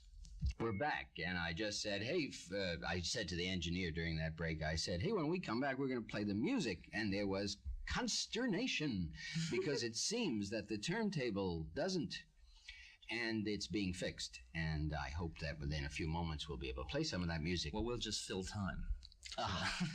Pretend we're filling time. No. The music. Hey, let's tell him. Let's tell him about the music. No, let's be serious. The time will fill us instead. Oh, that's good. Let's tell him about the. Oh, we already have it. See, I was about to go into a whole other area, but we won't. Hey, what are these records that you have brought? Well, without plugging you, competitor. You can plug. Last year, I did 4 all-night radio shows on BAI with Paul Gorman. And people called in from all over New Jersey and, Bronx and Queens. And it was really very beautiful, very sacred space we all shared during the night. It was the night hours when nobody else wanted them, really, and there we were. It was very beautiful. And I felt so good, and the connection was so strong that I read things from, like, the Gospel according to John, the new version of that, and from the Ramayana, and from the Third Chinese Patriarch. I added that later. And we had some music that night, too. Beautiful girl, Mirabai, who sings in New York now. A very, very promising girl, who you'll hear tonight. And then I got all finished, and Paul said, out of the 26 hours of tapes, there'd be some nice stuff here that people would like. And then going around the country, I was doing Elliot Mintz's show in L.A., and I had some phone calls there that were essence, and we picked out the phone calls that represented the things that most people were concerned about, like politics, like desire systems, like sex, like, et cetera, and family relations and stuff. And we brought those together for 3 sides. And then the Ramayana, a chapter of that, which is a very holy book about service, which is my particular sect in India. Then the gospel and a meditation, and then I picked up different music around the way and put it together into 2 sides of a record. So it turns out to be 6 records, 12 sides with art booklet. And we're doing it trying to do it in terms of alternative culture economics as well. So it's a mail order item only available at $4.50, right? Which for 6 records is very reasonable these days. And what's it called? It's called Love, Serve, Remember. And where do people write to get it? They write to ZBS RD1, Fort Edward, New York, 12828. ZBS RD1, Fort Edward, New York, 12828. I'm a walking commercial. And this first band that we're going to hear is Mirabai, this gal from New York. This podcast has been brought to you by the Love, Serve, Remember Foundation and ramdas.org. We appreciate all the support for the foundation and for Ram Dass's work, and we hope that you will continue that support. You can go to ramdas.org and click on the Donate Now button and follow the prompts. Thank you.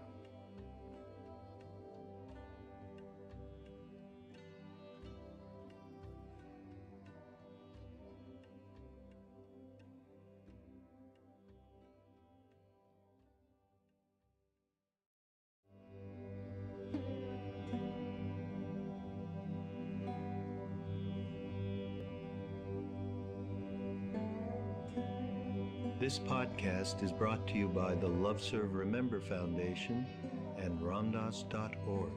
Welcome to Ram Dass Here and Now. I'm your host, Raghu Marcus. I seem to keep going back to these talks that Ram Dass gave in the late 60s after he was in India the first time. And I'm not quite sure, but I have some affinity, obviously, because it's those talks, or at least I heard one of them from my perch at the radio station in Montreal, which I've told on a previous podcast. It's the way in which he was still delving into all of these spiritual matters and using his own personal experience as fodder for everyone to be able to completely grok, if we remember that word, or just resonate with what he was saying, where he was coming from, and we could feel it inside ourselves. So this one is from March '69, and the other thing is, of course, he talked a lot about psychedelic journeys. And although I think I've also said this in previous podcasts where he's talked about this, later on, he was pretty firm in his statements about psychedelics, that they were certainly helpful in the beginning, but that in the end, as he went to India, because they weren't enough, he did not have that map of consciousness that he expected psychedelics would give him. They introduced him. But in this particular lecture, he talks about a psychedelic trip he had, and he ended up in the desert alone, and it was a long journey, meaning I don't think it was acid. I think he mentions it was this drug called STP. I don't know if y'all are familiar with it. In my own personal experience, one day back around that time, I was given what I thought was a tablet of mescaline and thought, oh, lovely. Mescaline is just blended in with everything for about 6 hours, 8 hours.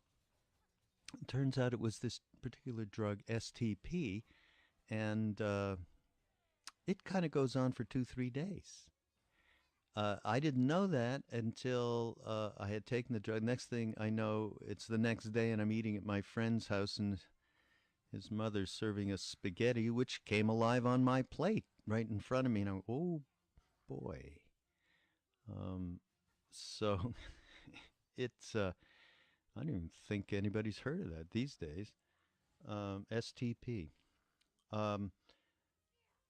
But in relation to this particular trip that he had, he talked about embracing the 10,000 horrible visions and the 10,000 beautiful ones, embracing it all. And so the concept here about embracing is a crucial one, and nothing to do necessarily with taking psychedelics. I mean, obviously, that is a prerequisite, surrendering into and embracing whatever comes up rather than running from it, which, you can get into deep paranoid spaces. But this concept of embracing, I mean, that's a critical concept for our everyday lives. Let's see, within that, he moves into, talking about getting free of attachment. And many people don't understand even that concept, getting free of attachment. What does that mean? Avoiding life. But back to embracing, it means embracing life, but without the attachment to each event, each action that you take or that happens in your life. Very important, this embracing concept, and he goes into it here. So from there, it turns to this other concept that follows from embracing life, and that concept is the concept of servant and surrender. That is a completely misunderstood concept in the West. In fact, just recently, for those of you that subscribe, or at least not subscribe necessarily, to ramdas.org, where you have a gigantic media library with all of these talks and so on. Well, not all of them. I mean, we're maybe 1/3 through, and we have 500 hours, if you can imagine. But if you just give us your email at ramdas.org, we quarterly or so send out a newsletter. In this last newsletter, an article that was written by a very close family friend named K.K. Shah, who was the first translator for Ram Dass when he first met Neem Karoli Baba, Maharaji. And he wrote an excellent article. And if you didn't receive the newsletter, I think we're putting it up on the site on this week. So around the time of this podcast being put up, which is around September 12th. We don't understand this concept in the West, and KK goes about explaining the multiple levels of meaning of what surrender is. And interestingly enough, Ram Dass talks about his idea, for instance, of what's a servant is. I mean, he got the name. In fact, many of us got the name that we got from Maharaji, and his name Ram Dass. Ram being God and Das being servant. And all of us got that servant attached to our names, almost all of us. And so he talks about what his concept was about, what we know as servants. If he came from a middle-class Jewish family, and, there were servants that came in and took care of the cooking, the cleaning, and so on and so forth. And, the Western model that we have is, a servant takes advantage as much as possible of the master, of the boss, and vice versa. And it's this contrary kind of relationship. I mean, oftentimes, of course, it can be a friendship. I mean, that can be there as well. So he was introduced this concept of what is a servant in our mind, and what we've come to think of with that word. And that introduces another concept, which is in India, the purest form of expression of what a servant is to a master is the monkey god Hanuman. And Ram Dass introduces that, and the story that it comes from, which is in part of what's called the Ramayana, one of the ancient scriptures of India. And in that story, Hanuman is described as the perfect servant of Ram. And again, we know servant, as ego. And now, can you imagine that the relationship of servant to master in this, from the yogic point of view, is one of total surrender. The only joy that Hanuman had in life was serving Ram, God. He had no other interest in this existence except for that. And in fact, Maharaji used to tell us to read this one particular chapter from the Ramayana called The Beautiful, Sundarakam. And in it, it tells of how Ram enlisted Hanuman to find his wife who had been abducted by the demon, Ravana. And he went to Sri Lanka and he burnt the city down, and he found her, and he came back to Ram, and he told what had happened, and that now all Ram had to do was take his army and go over there and get her back. And so there's one part in the story where Maharaji would become so deeply affected by this incident that he would bring him to tears.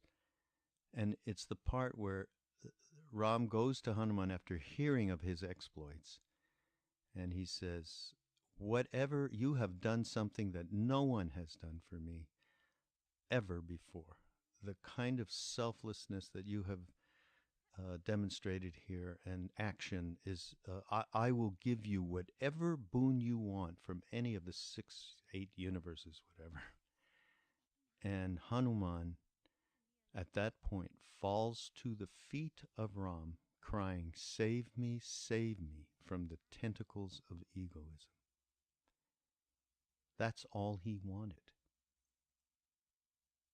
That is all he wanted. And that period of time when we were with Maharaji and he was impressing on us every day the purity and the love that Hanuman expresses was something for us to look to. That is a radical, completely topsy-turvy model of what we're used to with the word servant and surrender. And we'll listen to Ram Dass here and now. This talk was given the 27th of March, 1969, in New York City as one of the Bucks County Seminar House series. The speaker is Baba Ram Dass, formerly Dr. Richard Alpert.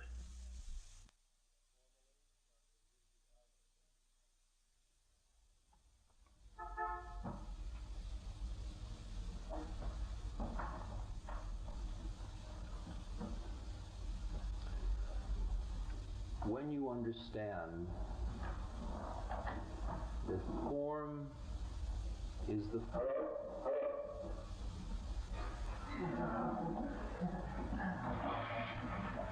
Hello.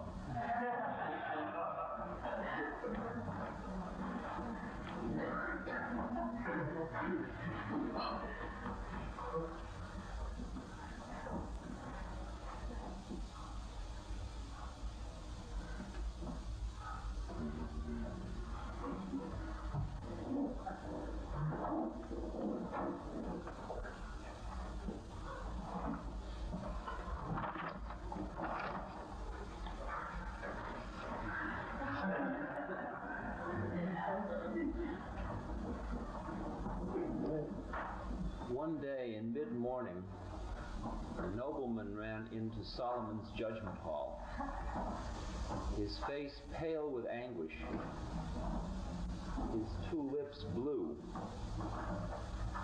Solomon said to him, "Sir, what has happened?" "Azrael, the angel of death," said the man, "has looked upon me so angry and baleful." "Well, what is your wish?" asked Solomon. "Declare it." Said the man, "Command the wind, O Lord Protector, to transport me hence unto Hindustan.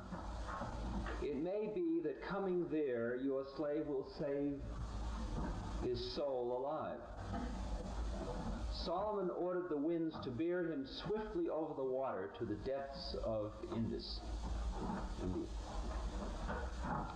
The following day, when his court was in session, Solomon spoke to Azrael thus: "Did you look on that true believer so balefully to drive him a wanderer far from home?" Said Azrael, "When did I look on him balefully?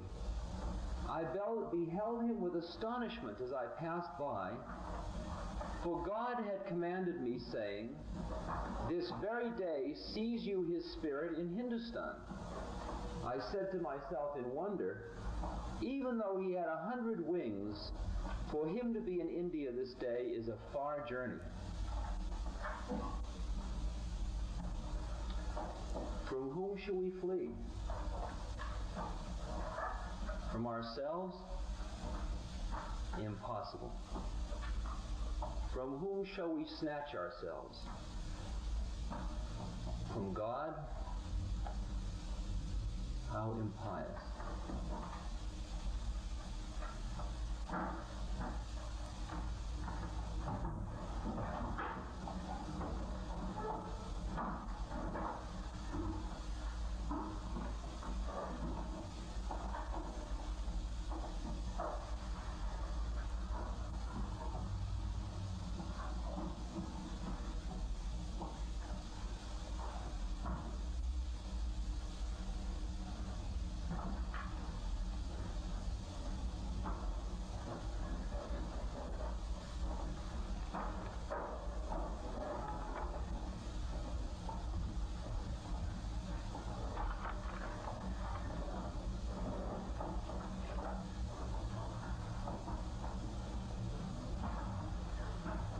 we are. Were we to flee to Hindustan,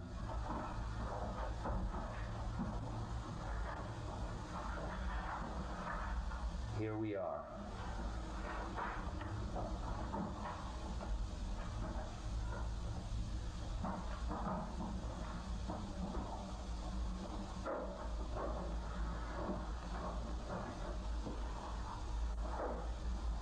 When I close my eyes, I'm in the temple in the Himalayas.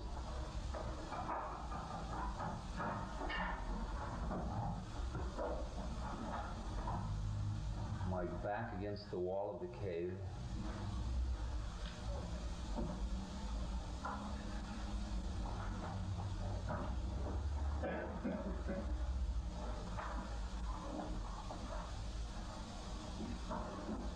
I'm in my cabin in New Hampshire.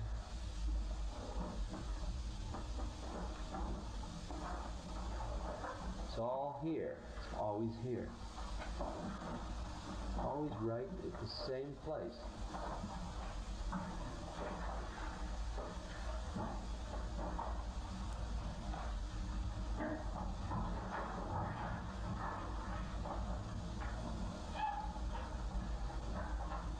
After having been in the temple for many months in India,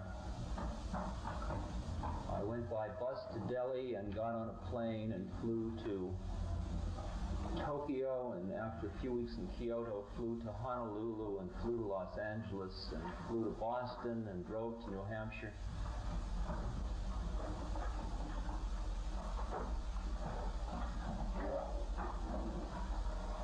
And all the time, as all this was happening, it was as if nothing were happening whatsoever. I was staying in exactly the same place.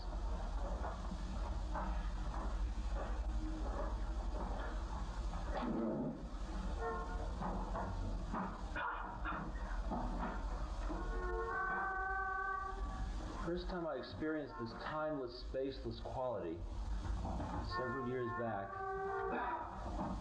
a chemical called STP.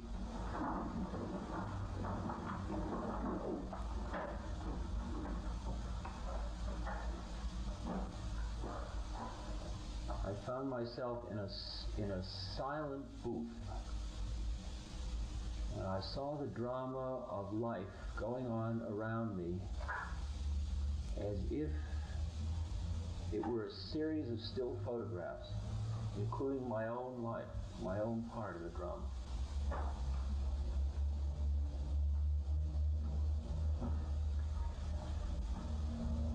And I had taken this chemical and it had put me in this place. And I felt a great sense of loss.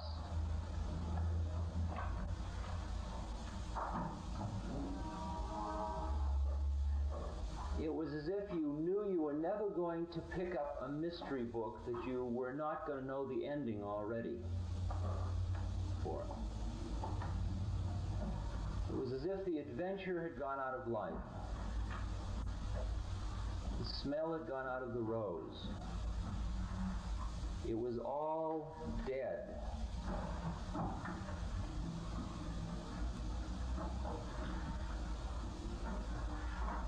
It was flat, silent, void, empty, nothing.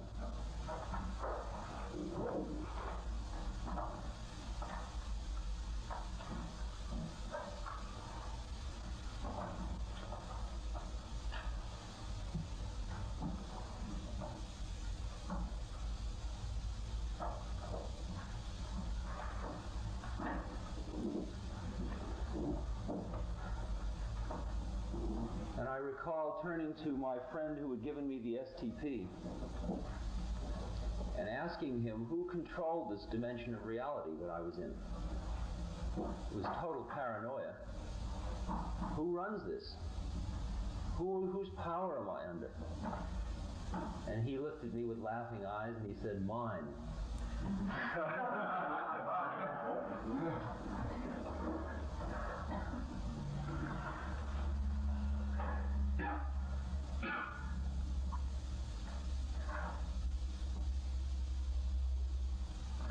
And the next day I had to deliver a lecture.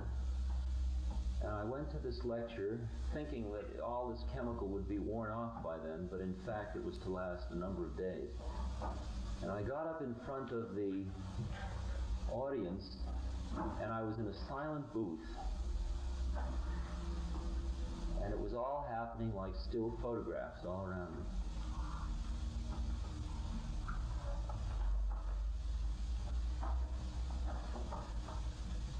And speaking started,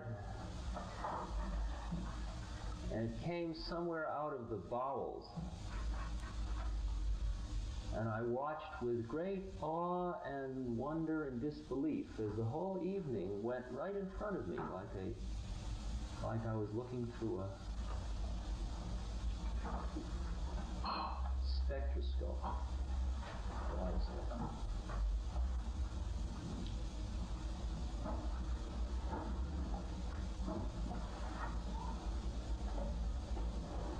At the end of the lecture, nobody moved. I don't think anybody could move. It was as if we were all sitting there in a state of total zonk, I guess is the only way I can describe it.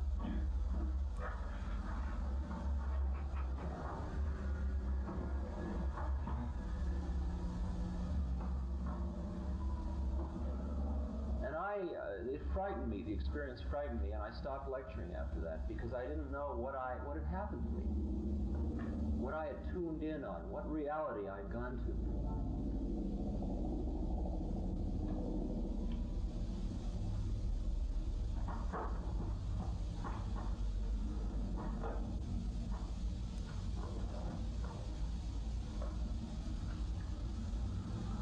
Because it seemed so empty and dead to me.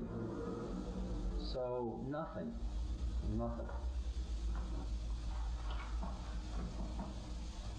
Later it wore off.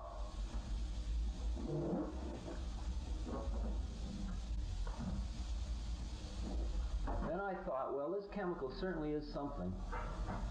I better find out what it really is about, and certainly New York City is not the place to do it. So I went out in the desert in Taos, New Mexico. Took my old school bus and drove out in the desert, and I fasted for 4 or 5 days. Way, way out, away from all people. 50 miles away from anybody. And then at sunset, I took the same chemical again.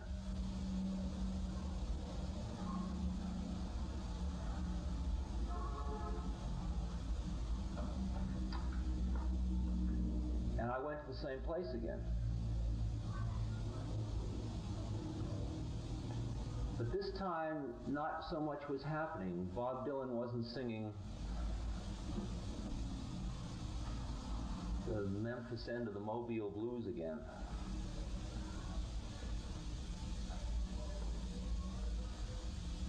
I was there under the stars. And right in the middle of that place, I was saying, oh, I'm here again. This horrible place. And then in that moment of timeless moment, I said, yes, and this too. And immediately it turned into something else. Immediately it turned into something else.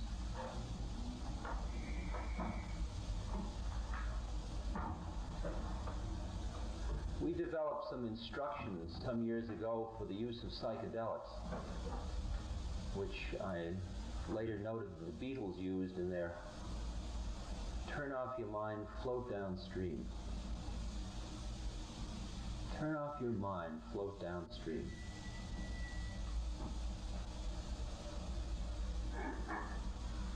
Embrace the 10,000 horrible visions and the 10,000 beautiful visions. Embrace life, go through it. Embrace it all. Be one with it all.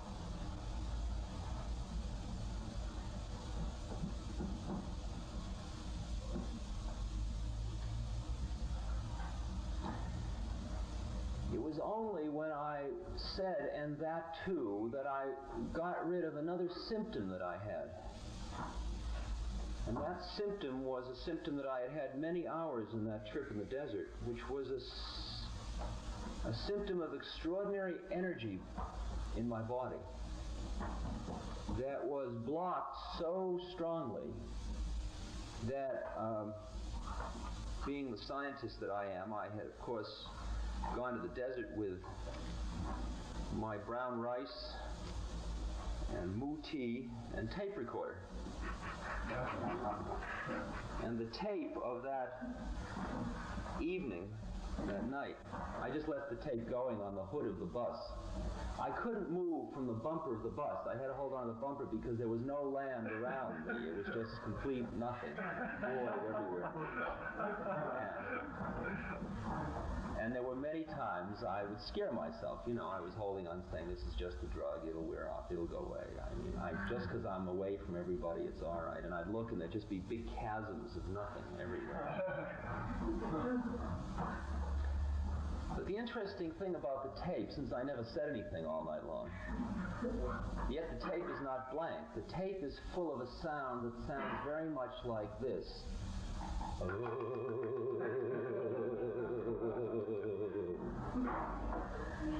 Maybe 6 hours of that.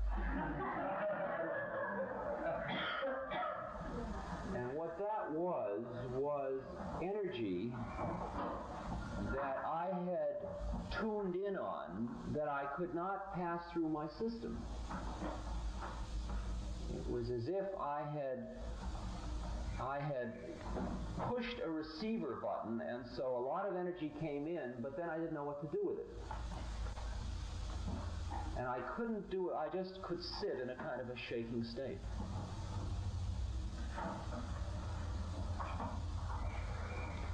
But then I noticed that when I said yes, and this too, I will embrace this, I will become one with the stars. And then I saw that false light of dawn before the sun, that early light. And I went through my whole trip about light and about the Hebrew tradition and about each man must have his light, and about keeping the light going in the tabernacle and the inner light. And for the first time in that moment, I embraced my own tradition of Judaism. I saw my tradition as part of a heritage, part of something that I was involved with.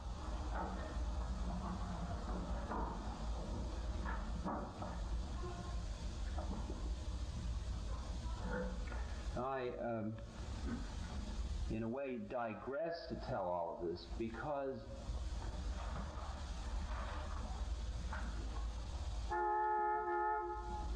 we have been discussing a great deal about getting free of attachment to life. And last evening we talked about the misunderstanding of getting free of attachment and interpreting it somehow as a way of avoiding life.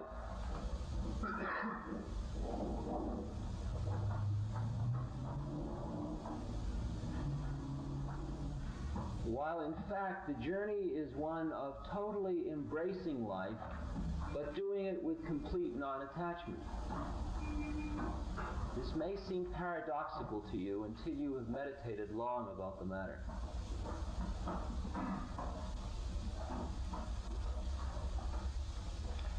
There is a line from Hakuin's poem, Zazen Wasun, the Japanese process of performing Zazen.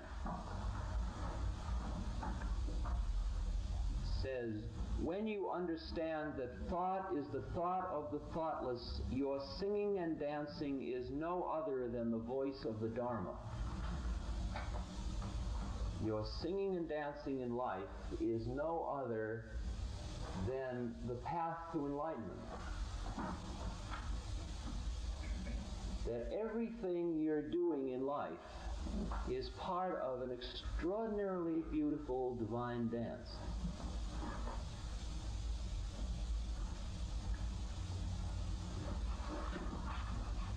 And in a way, it's only by embracing the 10,000 horrible visions and the 10,000 beautiful visions that you go through the doorway of nature to go beyond nature at the same time as being fully in it.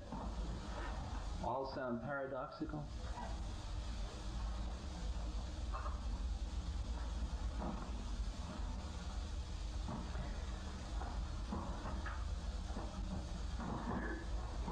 Now I'm of a sect which is the sect of servants. My name is Ram Das. Das means servant, and Ram is an incarnation of God.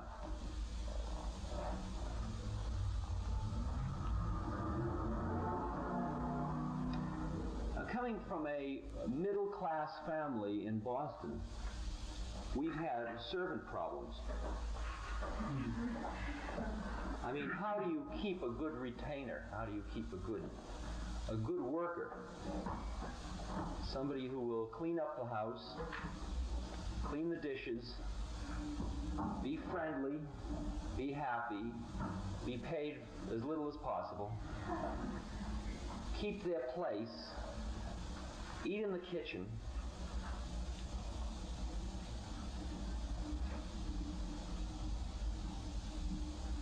have their own personal life, but don't let it intrude. It's all right for Thursday nights off and every other Sunday.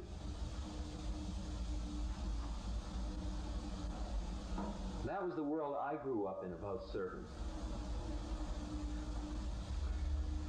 And interminably, my mother used to discuss on the phone the servant problem.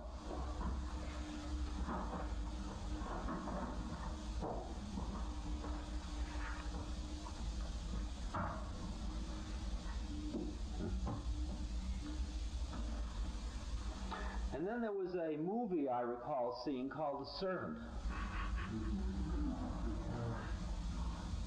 A movie in which the servant, with his exquisite intellect,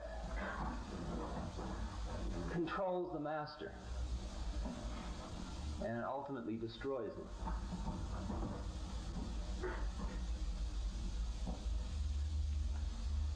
And it had, in a way, the essence of the Western model of servant and master. That is the role of competition, power struggle. The servant gets as much as he can from the master, and the master gives as little as he can to the servant while getting as much as he can from the servant.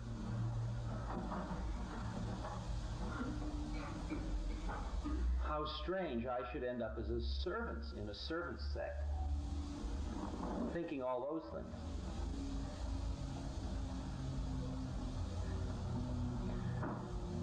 The model of the servant is Hanuman.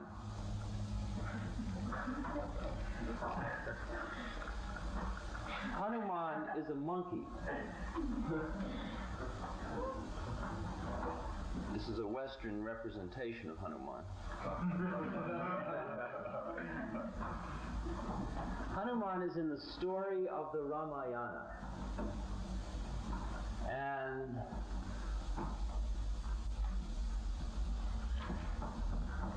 in this story, Ram, who is God, has been sent off to the jungle with his wife and his brother for 14 years. And the wicked Ravana wishes to get the wife, since she is the perfect wife. They have the perfect marriage. Every girl in India always wants to be Sita. And every marriage ceremony has the symbology of Sita and Ram in it. And so he goes to a magician, and the magician makes herself into a deer that's made of jewels.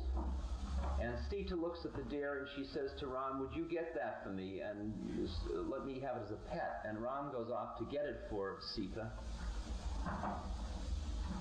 And while he's gone, the bad Ravana comes in the form of a holy man, and he spirits Sita away. And he takes her to an island, and he holds her captive there because she won't make it with him, because she's very pure. And he says he's going to kill her, and she says the sooner the better, because then she'll be reunited with God, who's her husband. And it's a very complicated story because the bad guy is really a good guy just fulfilling a bad incarnation, and he's hoping he'll be killed by Ram. That's one of the reasons for stealing Sita, because if you get killed by God, you immediately become enlightened. So it's not a simple story by any means. And Ram is quite uptight in his incarnation. See, it's this funny level business in these stories is very important, by the way. I'm not just passing the time.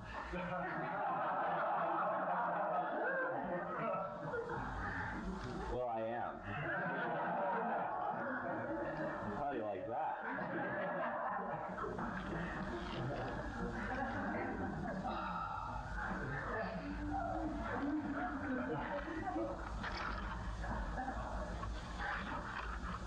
There's one point, and this is all, it all comes together somewhere in my head. I hope it will in yours. At one point in the story, Ram is out in the woods, and he meets these Nagas, these naked ascetics, and they say to him, gee, Ram, you've got to help us out, because the demons are really bugging us, and we can't do our meditation. And you're God, would you get rid of the demons first? Now, Ram is God, but he's also in an incarnation. It's like Christ saying to his mother, don't bother me, woman, don't bug me, it's not my time yet. You know? I mean, I'm just a carpenter. So Ram says, I can't, he says, I'll go to see my guru and see if I can get a mantra that will exhaust the demons, that will wipe out the demons. So he travels many days, and he comes to his guru, and he says to the guru, he bows down at the feet of the guru, and the guru bows down at his feet, and everybody's bowing to everybody else, and there's all these levels going. Since the guru spends all his time worshiping Ram, and Ram spends all his time honoring the guru. See, that's the trip.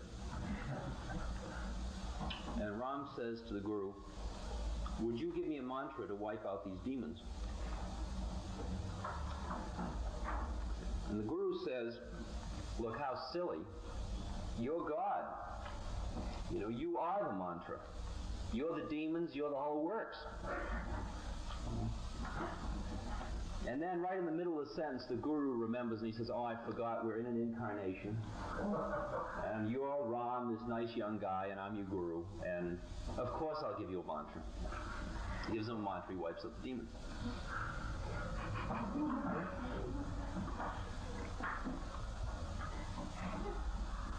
Now that's, at that point the guru says, you honor me by allowing me to serve you this way. You're helping me by letting me serve you. That's a clue to the servant problem we're discussing.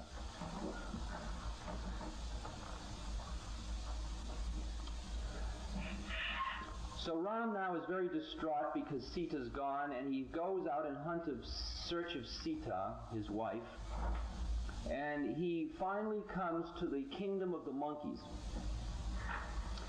And the head of the monkeys makes a deal with Ram and says, I'll put all my monkeys at your disposal, and we'll find Sita wherever she is, because if all my monkeys don't find her, I'll kill them all.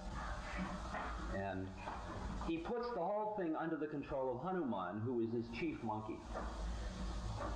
Hanuman is very, very pure, and in a previous incarnation was somebody else, which will complicate the story unnecessarily. I'll leave that for you to delve into if you want to read the Ramayana. But Hanuman becomes the pure and total servant of Ram. In other words, he dedicates his entire life, existence, feeling, breath, spirit, heart, the whole works to Ram. And in every picture that is ever shown of Hanuman and Ram, it always shows Hanuman kneeling at the feet of Ram, touching the foot of Ram. And it is said that Hanuman was so close to Ram that he became the breath of Ram. The breath of Ram.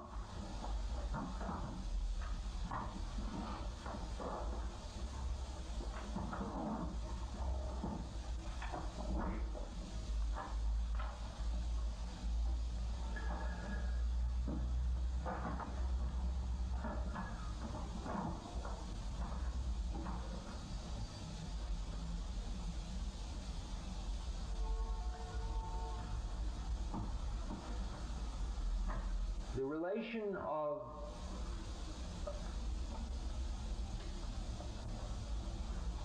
my guru to Ram is one of perfect service. He is the servant of Ram. And I'll tell it to you, although you won't believe it. My guru is a reincarnation of Hanuman.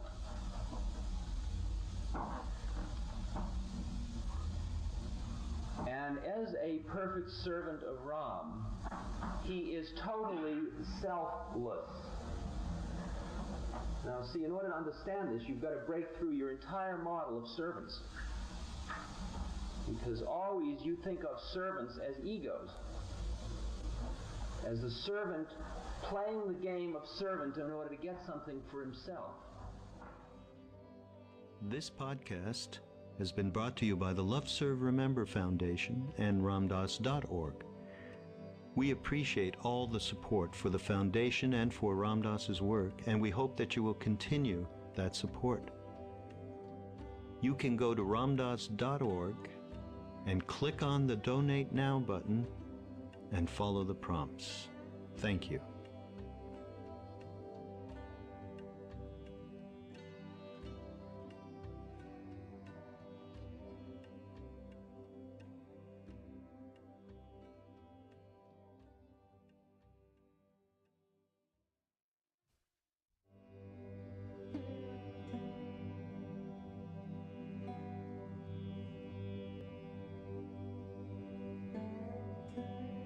This podcast is brought to you by the Love Serve Remember Foundation and ramdas.org.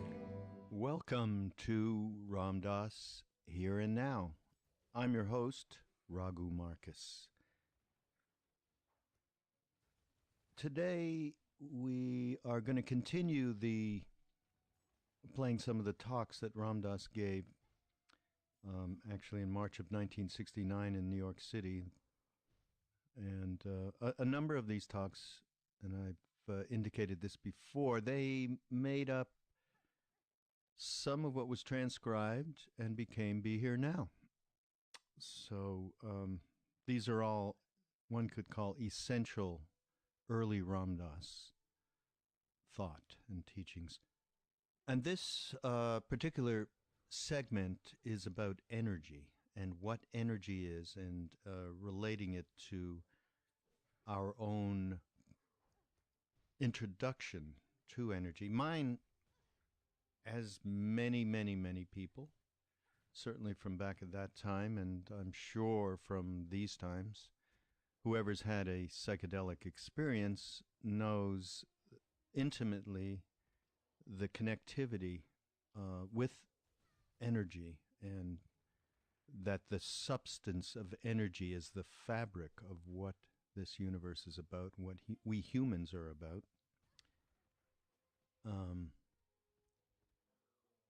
Ram Dass in this relates that whole notion with, of course, with Maharaji, his guru, our guru. And the way he kind of describes it, and the way I myself experienced it, is with Maharaji. I mean, when I first met him, I mean, I absolutely knew that there was nobody, no ego behind this mass of energy. You kind of could tell that it was, and I say it. Of course, he had a personality, and he was fun, and we enjoyed so much just hanging out with him, and he was just a ball of love. But there was also an itness to it. There was it was something like you knew that he always did the right thing was happening. And it wasn't a matter of him thinking about it or deciding to do it or any of that kind of stuff. It was just, you got a sense of of energy as the fabric of the universe, and he just embodied that. And so, there are many, many stories, and in this particular talk, Ram Dass, of course, he gives one as an example of Maharaji. I mean, back then, his devotees, Indian devotees, basically, they all, not all, but many of them wanted to capture Maharaji. And I've heard in more than one instance, they actually, he said, okay, time to take rest, and it was the end of the day, and it was at night, and they showed him his room, because he would just go around visiting people from place to place, and just being kind of part of the family. Anyhow, so one guy actually locked him in the room. I mean, he locked him in the room. And sometime very early in the morning, just before sunup, somebody came running to the owner of the house, or the head of the house, and said that Maharaji is like a couple of miles down the road visiting some other people. And the guy said, that's impossible. I locked the door. And he said, well, check it out. And he went in, and of course, Maharaji was not there.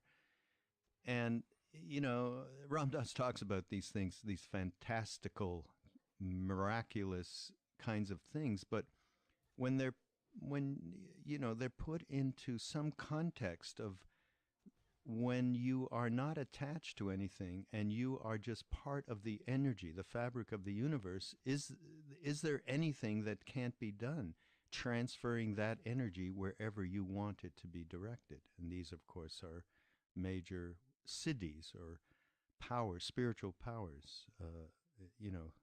That term is used in India. So now, today, isn't His Holiness is working with schools like MIT, where they're trying to connect science and the spirit. Of course, they wouldn't call it the spirit, but that which is produced when, they've been testing meditators and seeing what kind of states that they go into, and so on and so forth. So, some of this stuff is definitely going to come out in the wash, and already has.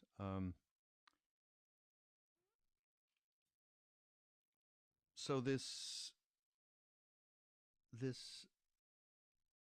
issue of, not issue, but this reality that we directly experienced Maharaji being able to do what one would call miraculous things and so on. But when we put it into context of energy,